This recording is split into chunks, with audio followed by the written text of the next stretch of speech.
नहीं तो ये जी इन्वैਸटिगेशन होर अगे जाएगी कि किहड़े होर बंदियां नाल जां किहड़े जिहड़े स्टाफ मैंबर ने वो इन्वैसटिगेशन के थल्ले आ सकते हैं। वो कहते इन्वैसटिगेशन की बजाय जे तुसीं रिज़ाइन कर देंदे हो तो एवरीवन सारिਆਂ वास्ते चंगा होएगा। ये चीज़ां डिस्कस करने वास्ते साडे कोल अज साडे स्टूडियोज़ दे विच आए ने Harinder Singh ji Cheema sahab. Cheema sahab welcome to the show sir. Thank you Naru sahab for inviting me on the show. Thank you sir.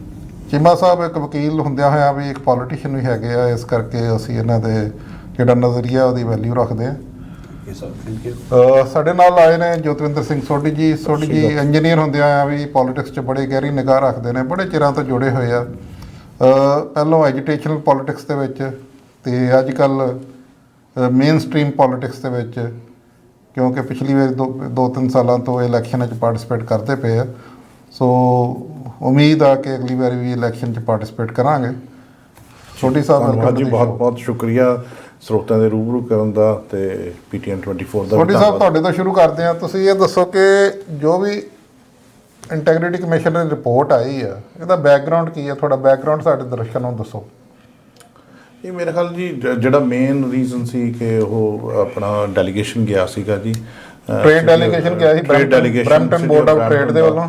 Brampton board of trade ਦਾ ਸਾਂਝਾ ਡੈਲੀਗੇਸ਼ਨ ਗਿਆ ਸੀ, ਜਿਹਦੇ ਵਿੱਚ ਪਬਲਿਕ ਦੇ ਮੈਂਬਰਸ ਵੀ ਜਾਂਦੇ ਨੇ ਅਤੇ ਨਾਲ ਦੀ ਨਾਲ ਸਾਡੇ ਜਿਹੜੇ ਰਿਪਰੈਜ਼ੈਂਟਿੰਗ ਕੌਂਸਲ ਮੇਅਰ ਜਾਂਦੇ ਰਹਿੰਦੇ ਨੇ। ਅਤੇ ਅਸੀਂ ਤਾਂ ਹਮੇਸ਼ਾ ਹੀ ਆਵਾਜ਼ ਚੱਕੀ ਹੈ ਵੀ ਭਾਈ ਪਹਿਲਾਂ south of the border within Canada ਤੁਸੀਂ ਬਿਜ਼ਨਸ ਲੈ ਕੇ ਆਓ, ਜਿਹੜੇ ਬਰੈਂਪਟਨ ਲੈਕਿੰਗ ਹੈ, instead of issuing the residential permits in masses. ਜਿਹੜਾ ਹੁਣ ਫਿਰ ਆਪਾਂ ਸੁਣਾਂਗੇ ਇੱਕ ਹੋਰ ਮਾਸ ਦਾ ਬੜਾ ਵੱਡਾ ਇੱਕ ਪਰਮਿਟ ਇਸ਼ੂ ਕਰ ਰਹੇ ਹਾਂ residential the. The Brampton is full of housing ਇਹ ਉਸ ਡੈਲੀਗੇਸ਼ਨ ਦਾ ਮੇਰੇ ਖਿਆਲ ਟਰਕੀ ਦੇ ਡੈਲੀਗੇਸ਼ਨ ਦੀ ਗੱਲਬਾਤ ਹੋ ਰਹੀ ਹੈ, ਜਿਹੜਾ ਇਹ ਇਨਵੈਸਟੀਗੇਸ਼ਨ ਹੋਈ ਹੈ। ਪਹਿਲਾਂ ਵੀ ਗੱਲ ਆਈ ਸੀ ਨਿਊਜ਼ 6 ਮਹੀਨੇ ਪਹਿਲਾਂ, ਅਤੇ ਉਦੋਂ ਥੋੜ੍ਹੀ ਮੇਰੇ ਖਿਆਲ ਦਬ ਗਈ ਸੀ, ਅਤੇ ਉਸ ਤੋਂ ਬਾਅਦ ਇਨਵੈਸਟੀਗੇਸ਼ਨ ਨਾ ਇਨ ਬਿਟਵੀਨ ਕੋਈ ਨਿਊਜ਼ ਨਹੀਂ ਆਈ। ਉਸ ਤੋਂ ਬਾਅਦ ਇਨਵੈਸਟੀਗੇਸ਼ਨ ਹੋਈ ਹੈ ਅਤੇ ਇੰਟੈਗ੍ਰਿਟੀ ਕਮਿਸ਼ਨ ਦੀ ਰਿਪੋਰਟ ਜਿਹੜੀ ਹੈ 2 ਦਿਨ ਪਹਿਲਾਂ ਰਿਲੀਜ਼ ਹੋਈ ਹੈ, ਅਤੇ ਉਹਦੇ ਵਿੱਚ ਕਾਫੀ ਕੁਛ ਕਿਹਾ ਗਿਆ। But it's an unfortunate. I have to say that this is very unfortunate for Brampton, for us, and not only the people who are involved, ਉਹਨਾਂ ਦੇ ਜਿਹੜੇ family member, extended family member ਹੈ। ਤੁਹਾਡੇ ਵਿਊਜ਼ ਅਸੀਂ ਬਾਅਦ 'ਚ ਲਵਾਂਗੇ, ਪਹਿਲਾਂ ਚੀਮਾ ਸਾਹਿਬ ਵੱਲ ਆਏ। ਚੀਮਾ ਸਾਹਿਬ ਸਾਨੂੰ ਫਿਲ ਇਨ ਦੀ ਬਲੈਂਕਸ ਕਰੋ, ਕਿਉਂਕਿ ਇਹਨਾਂ ਨੇ ਕਾਫੀ ਕੁਝ ਛੱਡ ਦਿੱਤਾ ਆਪਣੇ ਬਿਆਨਾਂ ਦੇ ਵਿੱਚ। ਸਾਨੂੰ ਜਿਹੜਾ ਡਿਟੇਲ 'ਚ ਤੁਸੀਂ ਦੱਸੋ ਕਿ ਹੈ ਕੀ ਇਹ ਚੀਜ਼ ਸਾਰੀ। ਨਹੀਂ, ਮੇਰਾ ਖਿਆਲ ਜਿੰਨਾ ਕੁ ਚਾਹੀਦੇ ਸੀ ਉਹਨਾਂ ਕੁ ਤਾਂ ਦੱਸ ਹੀ ਚੁੱਕੇ ਨੇ ਵੀ ਉੱਥੇ ਸੀਗਾ, ਅਤੇ ਜਿਹੜਾ ਵੀ ਉਹ ਅਸਾਲਟ ਦਾ ਜਾਂ ਸੈਕਸ ਅਸਾਲਟ ਦਾ ਜਿਹੜਾ ਐਲੀਗੇਸ਼ਨ ਲੱਗੇ ਸੀ ਇਹਨਾਂ ਦੇ ਉੱਤੇ, ਅਤੇ ਉਦੋਂ ਵੀ ਡਿਨਾਈ ਕੀਤੇ ਗਏ ਸੀ, ਅਤੇ ਸ਼ਾਇਦ ਹੁਣ ਵੀ ਉਹ ਡਿਨਾਈਲ ਮੋਡ ਦੇ ਵਿੱਚ ਨੇ। ਉਸ ਤੋਂ ਬਾਅਦ ਇੰਟੈਗ੍ਰਿਟੀ ਕਮਿਸ਼ਨ ਦੀ ਰਿਪੋਰਟ ਸੀ ਜਿਹੜੀ ਹੁਣ ਸਾਹਮਣੇ ਆਈ ਹੈ, ਉਹਦੇ ਵਿੱਚ ਜਿੰਨੀ ਕੁ ਡਿਟੇਲ ਸਾਹਮਣੇ ਆਈ ਹੈਗੇ, ਉਹਨਾਂ ਦੀ ਜਿਹੜੀ ਆਡੀਓ ਕਲਿੱਪਸ ਵਗੈਰਾ ਹੈਗੇ ਨੇ ਸਾਰੇ, ਉਹ ਦੇ ਆਰ ਬਿਯੋਂਡ ਡਾਊਟ। ਅਤੇ ਉਸ ਤੋਂ ਬਾਅਦ ਵੀ ਜੇ ਮਿਸਟਰ ਗੁਰਪ੍ਰੀਤ ਢਿੱਲੋਂ ਸਟਿਲ ਰਜਿਸਟ ਕਰਦੇ ਨੇ ਜਾਂ ਡਿਨਾਈਲ ਮੋਡ ਦੇ ਵਿੱਚ ਨੇ, ਕਿਉਂ ਮੈਂ ਸੁਣਿਆ ਸੀ ਪਿੱਛੇ ਜੇ ਉਹ ਟੈਕਨੀਕਲ ਪੁਆਇੰਟਸ ਤੇ ਇਹਨੂੰ ਚੈਲੰਜ ਕਰਨ ਦੀ ਕੋਸ਼ਿਸ਼ ਕਰ ਰਹੇ ਸੀ, ਜਦ ਕਿ ਜਿਹੜੇ ਫੈਕਟ ਨੇ ਫੈਕਟ ਨੂੰ ਡਿਨਾਈ ਨਹੀਂ ਕੀਤਾ, ਸਿਰਫ ਟੈਕਨੀਕਲ ਪੁਆਇੰਟ 'ਤੇ ਚੈਲੰਜ ਕਰਨ ਦੀ ਕੋਸ਼ਿਸ਼ ਕਰਦੇ ਸੀ। ਸੋ ਮੇਰਾ ਖਿਆਲ ਹੈ ਕਿ ਮੋਰਲ ਗਰਾਊਂਡ, ਐਥੀਕਲ ਗਰਾਊਂਡ ਇਸ ਸਿਚੁਏਸ਼ਨ 'ਤੇ ਆਉਂਦੇ ਸੀਗੇ ਜਦ ਤੁਸੀਂ ਫੈਕਟ ਡਿਨਾਈ ਨਹੀਂ ਕਰ ਰਹੇ, to mean you are admitting the facts but trying to escape on technical grounds. ਉਹ ਤਾਂ ਤੁਸੀਂ ਜਿਹੜੀ ਪੋਜੀਸ਼ਨ 'ਤੇ ਬੈਠੇ ਹੋ, ਵੈਸੇ ਐਥੀਕਲ ਮੋਰਲ ਡਿਊਟੀ ਸਾਡੀ ਬਣਦੀ ਹੈ, ਰਿਸਪੋਂਸੀਬਿਲਿਟੀ ਬਣਦੀ ਹੈ। ਅਤੇ ਮੇਰਾ ਖਿਆਲ ਤਾਂ ਜਦੋਂ ਨਿਊਜ਼ ਇਹ ਸਟਾਰਟ ਹੀ ਹੋਇਆ ਸੀ, he should have resigned at that time. ਇਹਨਾਂ ਨੂੰ ਆਪਣੇ ਆਪ ਚਲੇ ਜਾਂਦੇ, ਅਤੇ ਇੱਕ ਤਾਂ ਮੋਰੈਲਿਟੀ ਰਹਿੰਦੀ, ਇੱਕ ਆਪਣਾ ਵੀ ਸਟੈਂਡਰਡ ਬਣਾਉਂਦੇ। ਲੋਕਾਂ ਪਬਲਿਕ 'ਤੇ ਜਾਣਨਾ, ਕੱਲ੍ਹ ਨੂੰ ਜਾਣਾ ਸੀ ਤਾਂ ਇਹ ਚੰਗੇ ਫੇਸ ਨਾਲ ਜਾਂਦੇ ਕਿ ਯੈਸ ਮੈਂ ਐਥੀਕਲੀ ਰਿਜ਼ਾਈਨ ਕੀਤਾ ਸੀ, ਔਰ ਉਨੀ ਦੇਰ ਮੈਂ ਨਹੀਂ ਵਾਪਸ ਹਾਂ ਜਿੰਨੀ ਦੇਰ ਮੈਂ ਕਲੀਅਰ ਨਹੀਂ ਹੁੰਦਾ। ਕੱਲ੍ਹ ਨੂੰ ਵਾਪਸ ਵੀ ਆ ਸਕਦਾ। ਜਦੋਂ ਕਲੀਅਰ ਹੋ ਜਾਊਗਾ then he will come with a honest face. ਅਤੇ ਹੁਣ ਜੇ ਆਉਂਦੇ ਨੇ ਹੁਣ ਮੇਰੇ ਖਿਆਲ ਕਿਸੇ ਪਾਸੇ ਜੋ ਕਿ ਨੇ ਜੋ ਟੈਕਨੀਕਲ ਜਾਂ ਲੀਗਲ ਲੜਾਈ ਜਾਣਗੇ, ਉਹ ਹੋਰ ਹੀ ਜ਼ਿਆਦਾ ਐਕਸਪੋਜ਼ ਹੋਣਗੇ। ਅਤੇ ਮੇਰਾ ਖਿਆਲ ਆਲਰੇਡੀ ਇਜ਼ ਟੂ ਲੇਟ, ਹੁਣ ਵੀ ਜੇ ਰਿਜ਼ਾਈਨ ਕਰ ਦਿੰਦਾ ਤਾਂ ਬੈਟਰ ਹੈ। ਤੁਸੀਂ ਜਿਹੜੀ ਗੱਲ ਕੀਤੀ ਕਿ ਹੋਰ ਜ਼ਿਆਦਾ ਐਕਸਪੋਜ਼ ਹੋਣਗੇ, ਮੈਂ ਤੁਹਾਡੇ ਨਾਲ ਥੋੜ੍ਹੇ ਸਹਿਮਤ ਹੈਗਾ ਵਾਂ। ਇਸ ਕਰਕੇ ਸਹਿਮਤ ਹਾਂ ਕਿਉਂਕਿ ਇੰਟੈਗ੍ਰਿਟੀ ਕਮਿਸ਼ਨਰ ਦੀ ਜਿਹੜੀ ਰਿਪੋਰਟ ਆ, ਉਹਨਾਂ ਨੇ ਉਹ ਚੀਜ਼ਾਂ ਲੋਕਾਂ ਦੇ ਸਾਹਮਣੇ ਲੈ ਆਉਂਦੀਆਂ ਜਿਹੜਾ ਪਹਿਲਾਂ ਕਿਸੇ ਨੂੰ ਪਤਾ ਨਹੀਂ ਸੀ। ਬਿਲਕੁਲ ਬਿਲਕੁਲ, ਉਹੀ ਮੈਂ ਕਹਿ ਰਿਹਾ ਨਾ ਵੀ ਹੁਣ ਜੋ ਫੈਕਟ ਆ ਗਏ ਨੇ ਸਾਹਮਣੇ ਕਿ ਦੀਜ਼ ਆਰ ਦੀ ਸਰਕਮਸਟੈਂਸ, ਇਹ ਫੈਕਟ ਜਿਹੜੀ ਇੰਸੀਡੈਂਟ ਉੱਥੇ ਹੋਇਆ, ਔਰ ਜਿਹੜੇ ਬੰਦੇ ਦੇ ਬਲੇਮ ਲੱਗ ਰਿਹਾ, ਦੋਸ਼ ਲੱਗ ਰਿਹਾ, ਉਹ ਫੈਕਟਸ ਨੂੰ ਡਿਨਾਈ ਨਹੀਂ ਕੀਤਾ ਅਜੇ ਤੱਕ। ਇਹ ਮੇਜਰ ਜਦੋਂ ਅਸੀਂ ਚੈਲੰਜ ਕਰਾਂਗੇ ਉੱਥੇ ਇੱਕ ਦੂਜੇ ਪਾਸੇ ਕ੍ਰਾਸ ਹੋਏਗਾ, ਅਤੇ ਉਹ ਤੁਸੀਂ ਆਪਣੇ ਐਕਸਪੋਜ਼ ਕਰੋਗੇ। ਅੱਗੇ ਤੇ ਚੀਮਾ ਸਾਹਿਬ, ਸੋਢੀ ਸਾਹਿਬ, ਇਹ ਸੀਗਾ ਕਿ ਚਲੋ ਲੋਕਾਂ ਨੂੰ ਪਤਾ ਨਹੀਂ ਸੀਗਾ ਹੋਇਆ ਕੀ ਐਕਚੁਅਲੀ, ਐਂਡ ਸਪੈਕੂਲੇਸ਼ਨ ਦੇ ਰੈਲਮ ਦੇ ਵਿੱਚ ਸੀਗਾ। ਮਗਰ ਹੁਣ ਜਦੋਂ ਰਿਪੋਰਟ 'ਚ ਬਲੈਕ ਐਂਡ ਵਾਈਟ 'ਚ ਆ ਗਿਆ, ਟਰਾਂਸਕ੍ਰਿਪਟ ਆ ਗਈ ਆ ਆਡੀਓ ਟੇਪ ਦੀ, ਜਿਹੜੇ 2 ਮਿੰਟ 57 ਸੈਕਿੰਡ ਦਾ ਹੈਗਾ ਆ, ਉਹਦੀ ਟਰਾਂਸਕ੍ਰਿਪਟ ਬਲੋ ਬਾਈ ਬਲੋ ਅਕਾਊਂਟ ਜਦੋਂ ਪੜ੍ਹਦੇ ਆ, ਜਦੋਂ ਵੇਖਦੇ ਕਿ 74 ਟਾਈਮਸ ਉਹਨੇ ਲੇਡੀ ਨੇ ਨਾ ਕੀਤੀ ਆ ਐਡਵਾਂਸਸ ਨੂੰ, ਤੇ ਸ਼ਾਇਦ ਇਹ ਵੀ ਰੀਜ਼ਨ ਆ ਕਿ ਸ਼ਰਮਿਨ ਵਿਲੀਅਮਸ ਜਿਹੜੇ ਕਿ ਵਾਰਡ ਨੰਬਰ 7-8 ਤੋਂ ਕਾਉਂਸਲਰ ਨੇ, ਜਦੋਂ ਅੱਜ ਪ੍ਰੋਸੀਡਿੰਗ ਹੋ ਰਹੀਆਂ ਸੀਗੀਆਂ, ਉਹਨਾਂ ਨੇ ਬੋਲਿਆ ਕਿ ਅਸੀਂ 74 ਟਾਈਮਸ ਢਿੱਲੋਂ ਸਾਹਿਬ ਨੂੰ ਰਿਕੁਐਸਟ ਕਰਦੇ ਆ ਕਿ ਤੁਸੀਂ ਰਿਜ਼ਾਈਨ ਕਰ ਦਿਓ, ਕਿ ਫਰਦਰ ਐਮਬੈਰਸਮੈਂਟ ਜਿਹੜੀ ਕੌਂਸਲ ਦੀ, ਤੁਹਾਡੀ ਜਿਹੜੀ ਸਾਡੀ ਛਵੀ ਸ਼ਹਿਰ ਦੀ ਹੈ ਖਰਾਬ ਹੁੰਦੀ ਵੀ, ਉਹ ਨਾ ਹੋਵੇ। ਐਟ ਦੀ ਸੇਮ ਟਾਈਮ ਇਹ ਜਿਹੜੀ ਰਿਪੋਰਟ ਆਈ ਆ ਇੰਟੈਗ੍ਰਿਟੀ ਕਮਿਸ਼ਨਰ ਦੀ, ਇਹ ਢਿੱਲੋਂ ਸਾਹਿਬ ਜੇ ਰਿਪੋਰਟ ਆਉਣ ਤੋਂ ਪਹਿਲਾਂ ਰਿਜ਼ਾਈਨ ਕਰ ਦਿੰਦੇ, ਰਿਪੋਰਟ ਪਬਲਿਸ਼ ਨਹੀਂ ਸੀ ਹੋ ਸਕਦੀ। ਕੀ ਖਿਆਲ ਆ ਤੁਹਾਡਾ?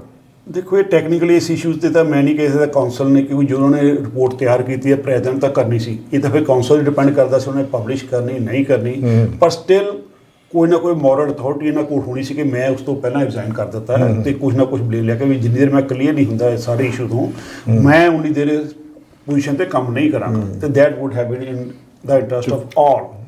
ਮੈਂ ਇੱਥੇ ਕਹਿ ਦੇਵਾਂ ਕਿ ਅੱਜ ਕੌਂਸਲ ਦੀ ਮੀਟਿੰਗ ਤੋਂ ਬਾਅਦ ਜਦੋਂ ਕੌਂਸਲ ਨੇ ਸਾਰੇ ਰੈਜ਼ੋਲੂਸ਼ਨ ਪਾਸ ਕੀਤੇ ਆ, ਇਹਨਾਂ ਨੂੰ 3 ਮਹੀਨੇ ਵਾਸਤੇ ਸਸਪੈਂਡ ਕੀਤਾ ਹੈ ਢਿੱਲੋਂ ਸਾਹਿਬ ਨੂੰ, ਤੇ ਇਹਨਾਂ ਨੂੰ ਬੋਲਿਆ ਕਿ ਤੁਸੀਂ ਰਿਜ਼ਾਈਨ ਕਰ ਦਿਓ। ਇਹਨਾਂ ਦਾ ਨਾਲ ਹੀ ਰਿਜੈਂਡਰ ਆ ਗਿਆ ਇੱਕ ਸਟੇਟਮੈਂਟ ਦੇ ਵਿੱਚ, ਜਿਹੜਾ ਕਿ ਸੋਸ਼ਲ ਮੀਡੀਆ 'ਤੇ ਪਿਆ ਹੋਇਆ ਬਰੈਂਪਟਨ ਬੀਟਸ ਦੇ ਵਿੱਚ, ਉਹ 'ਚ ਉਹਨਾਂ ਨੇ ਬੋਲਿਆ ਜੀ, ਸਪਸ਼ਟੀਕਰਨ ਦਿੱਤਾ ਜੀ, ਆਈ ਐਮ ਨਾਟ ਗਿਲਟੀ, ਮੈਂ ਰਿਜ਼ਾਈਨ ਨਹੀਂ ਕਰਨਾ ਹੈਗਾ। ਉਹਨਾਂ ਨੇ ਆਪਣਾ ਸਟੈਂਡ ਸਪਸ਼ਟ ਕਰਤਾ, ਜਿਹੜਾ ਸਟੈਂਡ ਸ਼ੁਰੂ ਤੋਂ ਲੈ ਰਹੇ ਕਿ ਹਾਂ ਵੀ ਮੈਂ ਰਿਜ਼ਾਈਨ ਨਹੀਂ ਕਰਨਾ। ਸੋ ਹੀ ਰਿਪੀਟਡ ਦੈਟ ਕਿ ਹਾਂ ਵੀ ਪੋਲੀਟੀਕਲੀ ਮੋਟਿਵ, ਉਹਨਾਂ ਨੇ ਬਰੈਂਪਟਨ ਸਿਟੀ ਕਾਉਂਸਲ ਦੀ ਜਿਹੜੀ ਪ੍ਰੋਸੀਡਿੰਗ ਆਈ ਦੀ, ਉਹਨਾਂ ਨੂੰ ਪੋਲੀਟੀਕਲੀ ਮੋਟੀਵੇਟਡ ਉਹਨਾਂ ਨੇ ਕਰਾਰ ਦਿੱਤਾ। ਮੈਂ ਨਾਰੂ ਸਾਹਿਬ ਉਹੀ ਜਿਹੜੀ ਗੱਲ ਪਹਿਲਾਂ ਕਰ ਰਿਹਾ, ਇਹ ਹੋ ਸਕਦਾ ਦੇਖੋ ਪੋਲਿਟਿਕਸ ਵੀ ਇਨਵੋਲਵ ਹੋਇਆ, ਵੀ ਕੈਨੋਟ ਰੂਲ ਆਊਟ, ਪਰ ਫਿਰ ਵੀ ਜੋ ਫੈਕਟ ਨੇ ਜਾਂ ਜੋ ਸਿਚੁਏਸ਼ਨ ਕ੍ਰੀਏਟ ਹੋਈ ਹੈਗੀ ਹੈ, ਉਹਨੂੰ ਸਾਨੂੰ ਬਣਦਾ ਕਿ ਜੇ ਅਸੀਂ ਜੇ ਪਬਲਿਕ ਲਾਈਫ 'ਚ ਰਹਿਣਾ ਹੈ ਤੇ ਐਟ ਲੀਸਟ ਥੋੜ੍ਹੀ ਬਹੁਤੀ ਮੋਰੈਲਿਟੀ ਜਾਂ ਡੀਸੈਂਸੀ ਸਾਨੂੰ ਰੱਖਣੀ ਚਾਹੀਦੀ ਹੈ। ਤੇ ਜਿੰਨੀ ਦੇ ਅਸੀਂ ਕਲੀਅਰ ਨਹੀਂ ਹੋ, ਸਾਨੂੰ ਇਸ ਤਰ੍ਹਾਂ ਨਹੀਂ ਲੜਨਾ ਚਾਹੀਦਾ। ਠੀਕ ਹੈ, ਤੁਹਾਡੇ ਕੋਲ ਪਲੇਟਫਾਰਮ ਕੋਰਟ 'ਚ ਹੈ, ਲੀਗਲ ਹੈ, ਉੱਥੇ ਆ ਕੇ ਲੜੋ, ਜਿੱਦਾਂ ਕਲੀਅਰ ਹੋ ਜਾਓਗੇ ਦੈਨ ਯੂ ਕਮ ਬੈਕ, ਕਿਉਂਕਿ ਇਹ ਸਟੇਜ 'ਤੇ ਇੰਨਾ ਸਟੈਂਡ ਜਿਹੜਾ ਲੈਣਾ, ਐਡਾਮੈਂਟ ਹੋਣਾ, ਇਹ ਮੇਰੇ ਖਿਆਲ ਨਾਲ ਤਾਂ ਇੱਕ ਤਰੀਕੇ ਨਾਲ ਆਪਣਾ ਪੋਲੀਟੀਕਲ ਕੈਰੀਅਰ ਹੀ ਖਤਮ ਕਰ ਦਿੰਦਾ। ਅਸੀਂ ਛੋਟੇ ਸਾਹਿਬ ਪੈਟਰਿਕ ਬਰਾਊਨ ਦੀ ਗੱਲ ਕਰ ਲਈਏ ਜੀ, ਜਦੋਂ ਪ੍ਰਧਾਨ ਸੀਗੇ ਪੀਸੀਸੀ ਦੇ, ਪੀਸੀਸੀ ਆ ਬਿਲਕੁਲ, ਤੇ ਉਹਨਾਂ ਦੇ ਐਲੀਗੇਸ਼ਨ ਲੱਗਾ ਸੀ, ਉਹਨਾਂ ਨੇ ਉਸ ਵੇਲੇ ਰਿਜ਼ਾਈਨ ਕਰਤਾ, ਪਾਰਟੀ ਨੇ ਬੋਲਿਆ ਰਿਜ਼ਾਈਨ ਕਰਦੇ, ਉਹਨਾਂ ਨੇ ਕਰਤਾ resign. Ultimately came back and revived his political career, ਜਿਹੜਾ ਹੀ ਸਮਝਦੇ ਕਦੀ ਰਿਵਾਈਵ ਨਹੀਂ ਹੋ ਸਕਦਾ। ਬਿਲਕੁਲ ਜੀ, ਉਹਨਾਂ ਨੇ he fought as the mayor of Brampton, ਉਹਨਾਂ ਨੇ ਆਪਣਾ ਇਲੈਕਸ਼ਨ ਜਿੱਤ ਲਈ ਤੇ ਹੀ ਕੇਮ ਬੈਕ। ਇਹ ਇਸ ਕਰਕੇ ਪੋਲਿਟਿਕਸ 'ਚ ਤੁਹਾਡਾ ਕੀ ਖਿਆਲ ਆ ਕਿ ਬੰਦਾ ਵਾਪਸ ਆ ਸਕਦਾ ਵਾ ਕਿ ਬਿਲਕੁਲ ਤਾਂ ਅੜ ਕੇ ਬੈਠੇ ਰਹਿਣਾ ਚਾਹੀਦਾ ਕਿ ਮੈਂ ਰਿਜ਼ਾਈਨ ਨਹੀਂ ਕਰਨਾ? ਦੂਜੀ ਗੱਲ, ਇੱਕ ਇਨਸੀਡੈਂਟ ਇਹ ਵੀ ਸੀ, ਉਹਨਾਂ ਨੇ ਉਦੋਂ ਡਿਨਾਈ ਕੀਤਾ ਸੀ ਮੇਰੀ ਆਇਡੈਂਟੀਟੀ ਦਾ ਕੋਈ ਹੋਰ ਬੰਦਾ ਹੋ ਸਕਦਾ ਉੱਥੇ, ਉਸ ਇੰਸੀਡੈਂਟ 'ਚ ਪਹਿਲਾਂ ਪਿਛਲੀ ਵਾਰੀ ਜਿਹੜੀ ਸਟੇਟਮੈਂਟ ਇਹਨਾਂ ਦੀ ਢਿੱਲੋਂ ਸਾਹਿਬ ਦੀ ਆਈ ਸੀ। ਤੇ going back to Patrick Brown, he has proved himself back again in the political sphere. ਤੇ ਜਦੋਂ ਆਪਾਂ ਕਿਸੇ ਪਾਰਟੀ ਦੇ ਵਿੱਚ ਜ਼ਾਬਤਾ ਹੁੰਦਾ, ਉੱਥੇ ਨਾਰਮਲੀ ਦੇ detach the person from that. ਮੈਂ ਚੀਮਾ ਸਾਹਿਬ ਤੋਂ ਪੁੱਛਣਾ ਚਾਹਾਂਗਾ, ਜਿੱਦਾਂ ਸੋਢੀ ਸਾਹਿਬ ਨੇ ਕਿਹਾ ਕਿ ਢਿੱਲੋਂ ਸਾਹਿਬ ਦਾ ਪਿੱਛੇ ਜੇ ਬਿਆਨ ਆਇਆ ਸੀਗਾ ਸ਼ੁਰੂ ਦੇ ਵਿੱਚ ਕਿ ਇਹ ਹੋ ਸਕਦਾ ਮੇਰੀ ਆਇਡੈਂਟੀਟੀ ਦਾ ਕੋਈ ਹੋਰ ਬੰਦਾ ਹੋਵੇ, ਉਹਨਾਂ ਨੇ ਡਿਨਾਈ ਨਹੀਂ ਕੀਤਾ ਕਿ ਇਨਸੀਡੈਂਟ ਹੋਇਆ ਵਾ। ਐਕਚੁਅਲੀ ਉਹਨਾਂ ਨੇ ਕਨਫਰਮ ਕਰਤਾ ਕਿ ਇਨਸੀਡੈਂਟ ਹੋਇਆ ਵਾ, ਮਗਰ ਮੈਂ ਨਹੀਂ ਸੀ ਹੈਗਾ ਜੀ। ਸਰ ਮੈਂ ਤਾਂ ਹੀ ਵਾਰ-ਵਾਰ ਕਹਿ ਰਿਹਾ ਕਿ ਜੇ ਪਹਿਲਾਂ ਵੀ ਹਰ ਸਟੇਜ ਤੇ ਇਹੀ ਕਹਿ ਰਹੇ, ਜੇ ਹੁਣ ਵੀ ਉਹ ਫੈਕਟ ਡਿਨਾਈ ਨਹੀਂ ਕਰ ਰਹੇ, ਰਿਪੋਰਟ ਦੇ ਵਿੱਚ ਫੈਕਟ ਡਿਨਾਈ ਨਹੀਂ ਕੀਤੇ ਉਹਨਾਂ ਨੇ। ਜਿਹੜਾ ਪਹਿਲਾਂ ਕਿਹਾ ਸੀ ਮੇਰੀ ਥਾਂ ਤੇ ਕੋਈ ਹੋਰ ਬੰਦਾ ਨੇਮ ਦਾ, ਉਹ ਤਾਂ ਹੁਣ ਰੂਲ ਆਊਟ ਹੋ ਗਿਆ, ਹੁਣ ਤਾਂ ਪਤਾ ਹੀ is the person in the picture. ਤੇ ਹੁਣ ਵੀ ਉਹਨਾਂ ਨੇ ਫੈਕਟ ਡਿਨਾਈ ਨਹੀਂ ਕੀਤੇ, ਉਹ ਸਿਰਫ ਟੈਕਨੀਕਲ ਗਰਾਊਂਡ ਤੇ ਕਹਿੰਦੇ ਅਥਾਰਟੀ ਨਹੀਂ ਸੀ, ਜੁਰਿਸਡਿਕਸ਼ਨ ਨਹੀਂ ਸੀ, ਇਹ ਇਸ਼ੂ ਲੈ ਰਹੇ ਨੇ। It means he is admitting the fact. Due process ਆਈਸੀ ਨੇ ਫੋਲੋ। ਜਦੋਂ ਇਹ ਫੈਕਟ ਤੁਸੀਂ ਐਡਮਿਟ ਕਰ ਚੁੱਕੇ ਹੋ, ਡਾਇਰੈਕਟਲੀ ਨਹੀਂ ਪਰ indirectly impliedly he has admitted the facts, ਤੇ ਉਸ ਤੋਂ ਬਾਅਦ ਇਸ ਤਰੀਕੇ ਨਾਲ ਲੜਨਾ ਜਾਂ ਐਡਮੈਂਟ ਹੋਣਾ, I think it is not in his interest.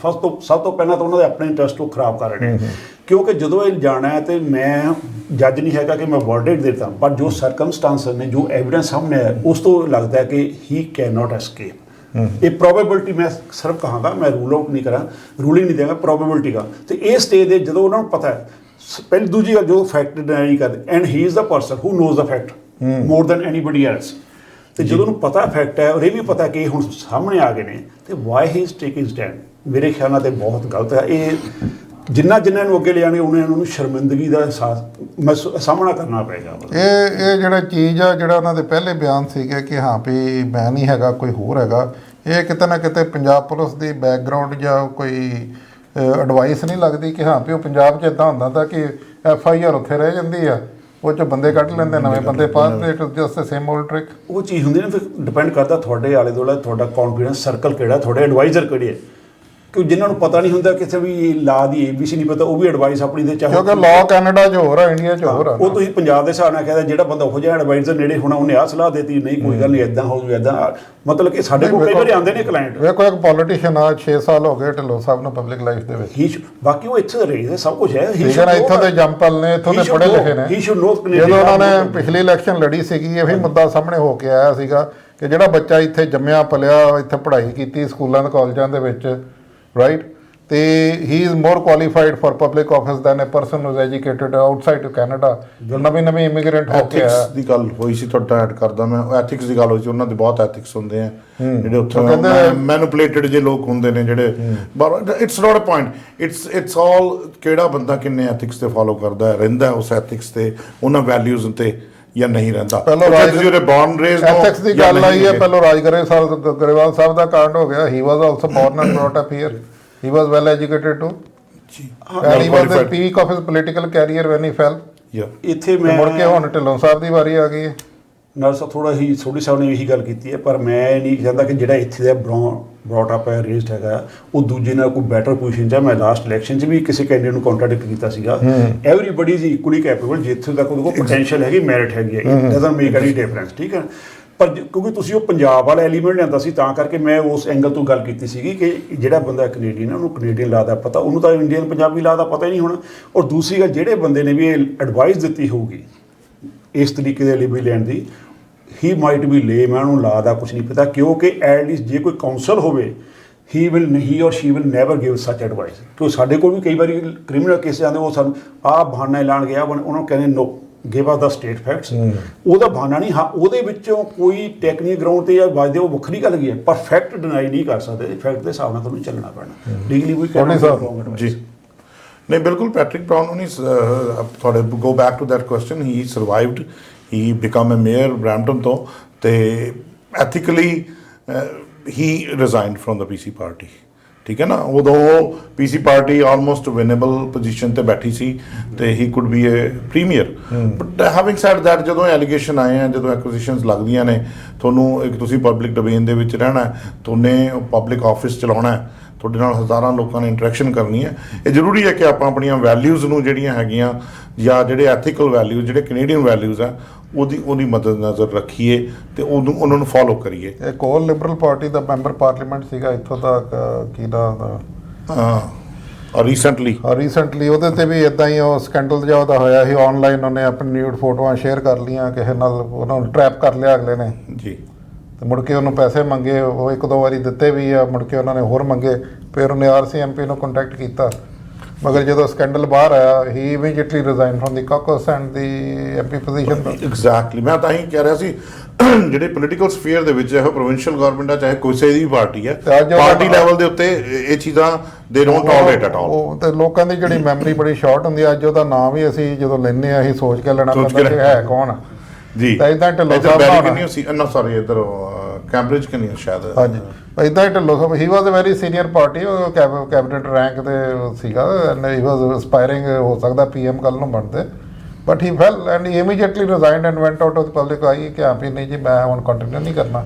ਉਹਦੇ ਨਾਲ ਨਾਰੂ ਸਾਹਿਬ ਇਹੀ ਉਹਨੂੰ ਜਦੋਂ ਰਿਜ਼ਾਈਨ ਕਰਕੇ ਇੱਕ ਵਾਰੀ ਤੁਸੀਂ ਪਬਲਿਕ ਲਾਈਮਲਾਈਟ ਤੋਂ ਸਾਈਡ ਤੇ ਹੋ ਗਏ, ਉਹਦੇ ਨਾਲ ਚੀਜ਼ ਡਿਫਿਊਜ਼ ਹੁੰਦੀ ਹੈ, ਤੁਸੀਂ ਇੰਡੀਵਿਜੂਅਲੀ ਫੇਸ ਕਰਦੇ ਹੋ, ਪਬਲਿਕ 'ਚ ਉਨਾ ਪ੍ਰਚਾਰ ਨਹੀਂ ਹੁੰਦਾ। ਹੁਣ ਜਿਵੇਂ ਅਸੀਂ ਰਜਿਸਟ ਕਰਾਂਗੇ, ਡਿਨਾਈਲ ਮੋਡ 'ਚ ਆਵਾਂਗੇ, ਉਨਾ ਹੀ ਅਸੀਂ ਐਕਸਪੋਜ਼ ਕਰਾਂਗੇ, ਔਰ ਜਿਹਨੂੰ ਨਹੀਂ ਪਤਾ ਉਹਨੂੰ ਵੀ ਪਤਾ ਲੱਗ ਗਿਆ। ਜਦੋਂ ICC ਦੀ ਰਿਪੋਰਟ ਆਈ ਸੀਗੀ ਤੇ ਮੈਨੂੰ ਯਾਦ ਆ ਕਿ ਵਾਈ ਚੈਨਲ ਤੇ ਕੋਈ ਚੱਲਦਾ ਪਿਆ ਡਿਸਕਸ਼ਨ, ਤੇ ਮੈਂ ਵੀ ਫੋਨ ਕਰਤਾ ਤੇ ਮੈਂ ਫਿਰ ਆਪਣੀ ਇਹ ਵੀ ਵਿਊਜ਼ ਦਿੱਤੇ ਕਿ ਹੀ ਸ਼ੁੱਡ ਰਿਜ਼ਾਈਨ, ਲਾਈਮਲਾਈਟ ਤੋਂ ਬਾਹਰ ਹੋ ਜਾਏਗਾ, let him fight it out. 1-2 ਸਾਲ ਪਏ ਨੇ, ਅਗਲੀ ਕੌਂਸਲ ਤੇ ਜਦੋਂ ਇਲੈਕਸ਼ਨ ਆਏਗੀ ਹੀ ਕੈਨ ਕਮ ਬੈਕ। ਕਿਉਂਕਿ ਪੋਲੀਟੀਕਲ ਸਫੀਅਰ 'ਚ ਰਹਿਣਾ, ਪਬਲਿਕ ਸਫੀਅਰ 'ਚ ਰਹਿਣਾ, ਤੁਹਾਨੂੰ ਇੰਟੈਗ੍ਰਿਟੀ ਜਿਹੜੀ ਹੈ ਮੇਨਟੇਨ ਕਰਨੀ ਪੈਣੀ। Once you lose that's the end. It's not only ਮੇਰਾ ਸਭ ਤੋਂ ਬੜਾ ਪੁਆਇੰਟ ਇੱਥੇ ਹੈ ਵੀ ਦੇਖੋ, ਜਿਹੜਾ ਬੰਦਾ, ਮੈਂ ਗਲਤੀ ਕੀਤੀ, ਕਿਸੇ ਹੋਰ ਨੇ ਕੀਤੀ, ਉਹਦੇ ਨਾਲ ਜਿਹੜੇ ਜੁੜੇ ਹੋਏ ਲੋਕ ਨੇ, ਫੈਮਿਲੀ ਮੈਂਬਰਸ ਨੇ, ਐਕਸਟੈਂਡਡ ਫੈਮਿਲੀ ਮੈਂਬਰਸ ਨੇ, ਚਾਹੇ ਉਹ ਵਿਕਟਮ ਹੈ, ਚਾਹੇ ਉਹ ਜਿਨ ਤੇ ਐਲੀਗੇਸ਼ਨ ਲੱਗੇ ਹੈ, ਉਹ ਹੈ, ਉਹਨਾਂ ਦਾ ਕੋਈ ਕਸੂਰ ਨਹੀਂ ਹੁੰਦਾ। They suffer for no reason. This is very unfortunate part of the life. Family ਨਾਲ ਸਫਰ ਕਰਦੀ ਹੈ ਨਾ। ਉਹ ਤਾਂ ਥੋੜੀ ਸਾਹਿਬ ਗੱਲ ਹੈ ਕਿ ਚਲੋ ਪਬਲਿਕ ਲਾਈਫ 'ਚ ਅਸੀਂ ਹੋਈਏ ਨਾ ਹੋਈਏ, ਉਹ ਤਾਂ ਜਿੱਥੇ ਵੀ ਕੋਈ ਕਰਦਾ ਕੋਈ ਵੀ ਕ੍ਰਿਮੀਨਲ, ਉਹਦੀ ਫੈਮਿਲੀ ਤਾਂ ਅਫੈਕਟ ਨਾਲ ਹੁੰਦੀ ਨਹੀਂ, ਇਟਸ ਨੈਚੁਰਲ। ਜਦੋਂ ਸੈਂਟੈਂਸ ਤੇ ਹੁੰਦਾ ਵਾ, ਜਦੋਂ ਇਹ ਕਾਉਂਸਲਰ ਬਣੇ ਰੀਜਨਲ ਫੈਮਿਲੀ ਨਾਲ ਦੋਨਾਂ ਦਾ ਸਫੀਅਰ ਆਫ ਇਨਫਲੂਐਂਸ ਵਧਿਆ ਹੀ ਹੈ ਨਾ ਫੈਮਿਲੀ ਦਾ ਜੀ।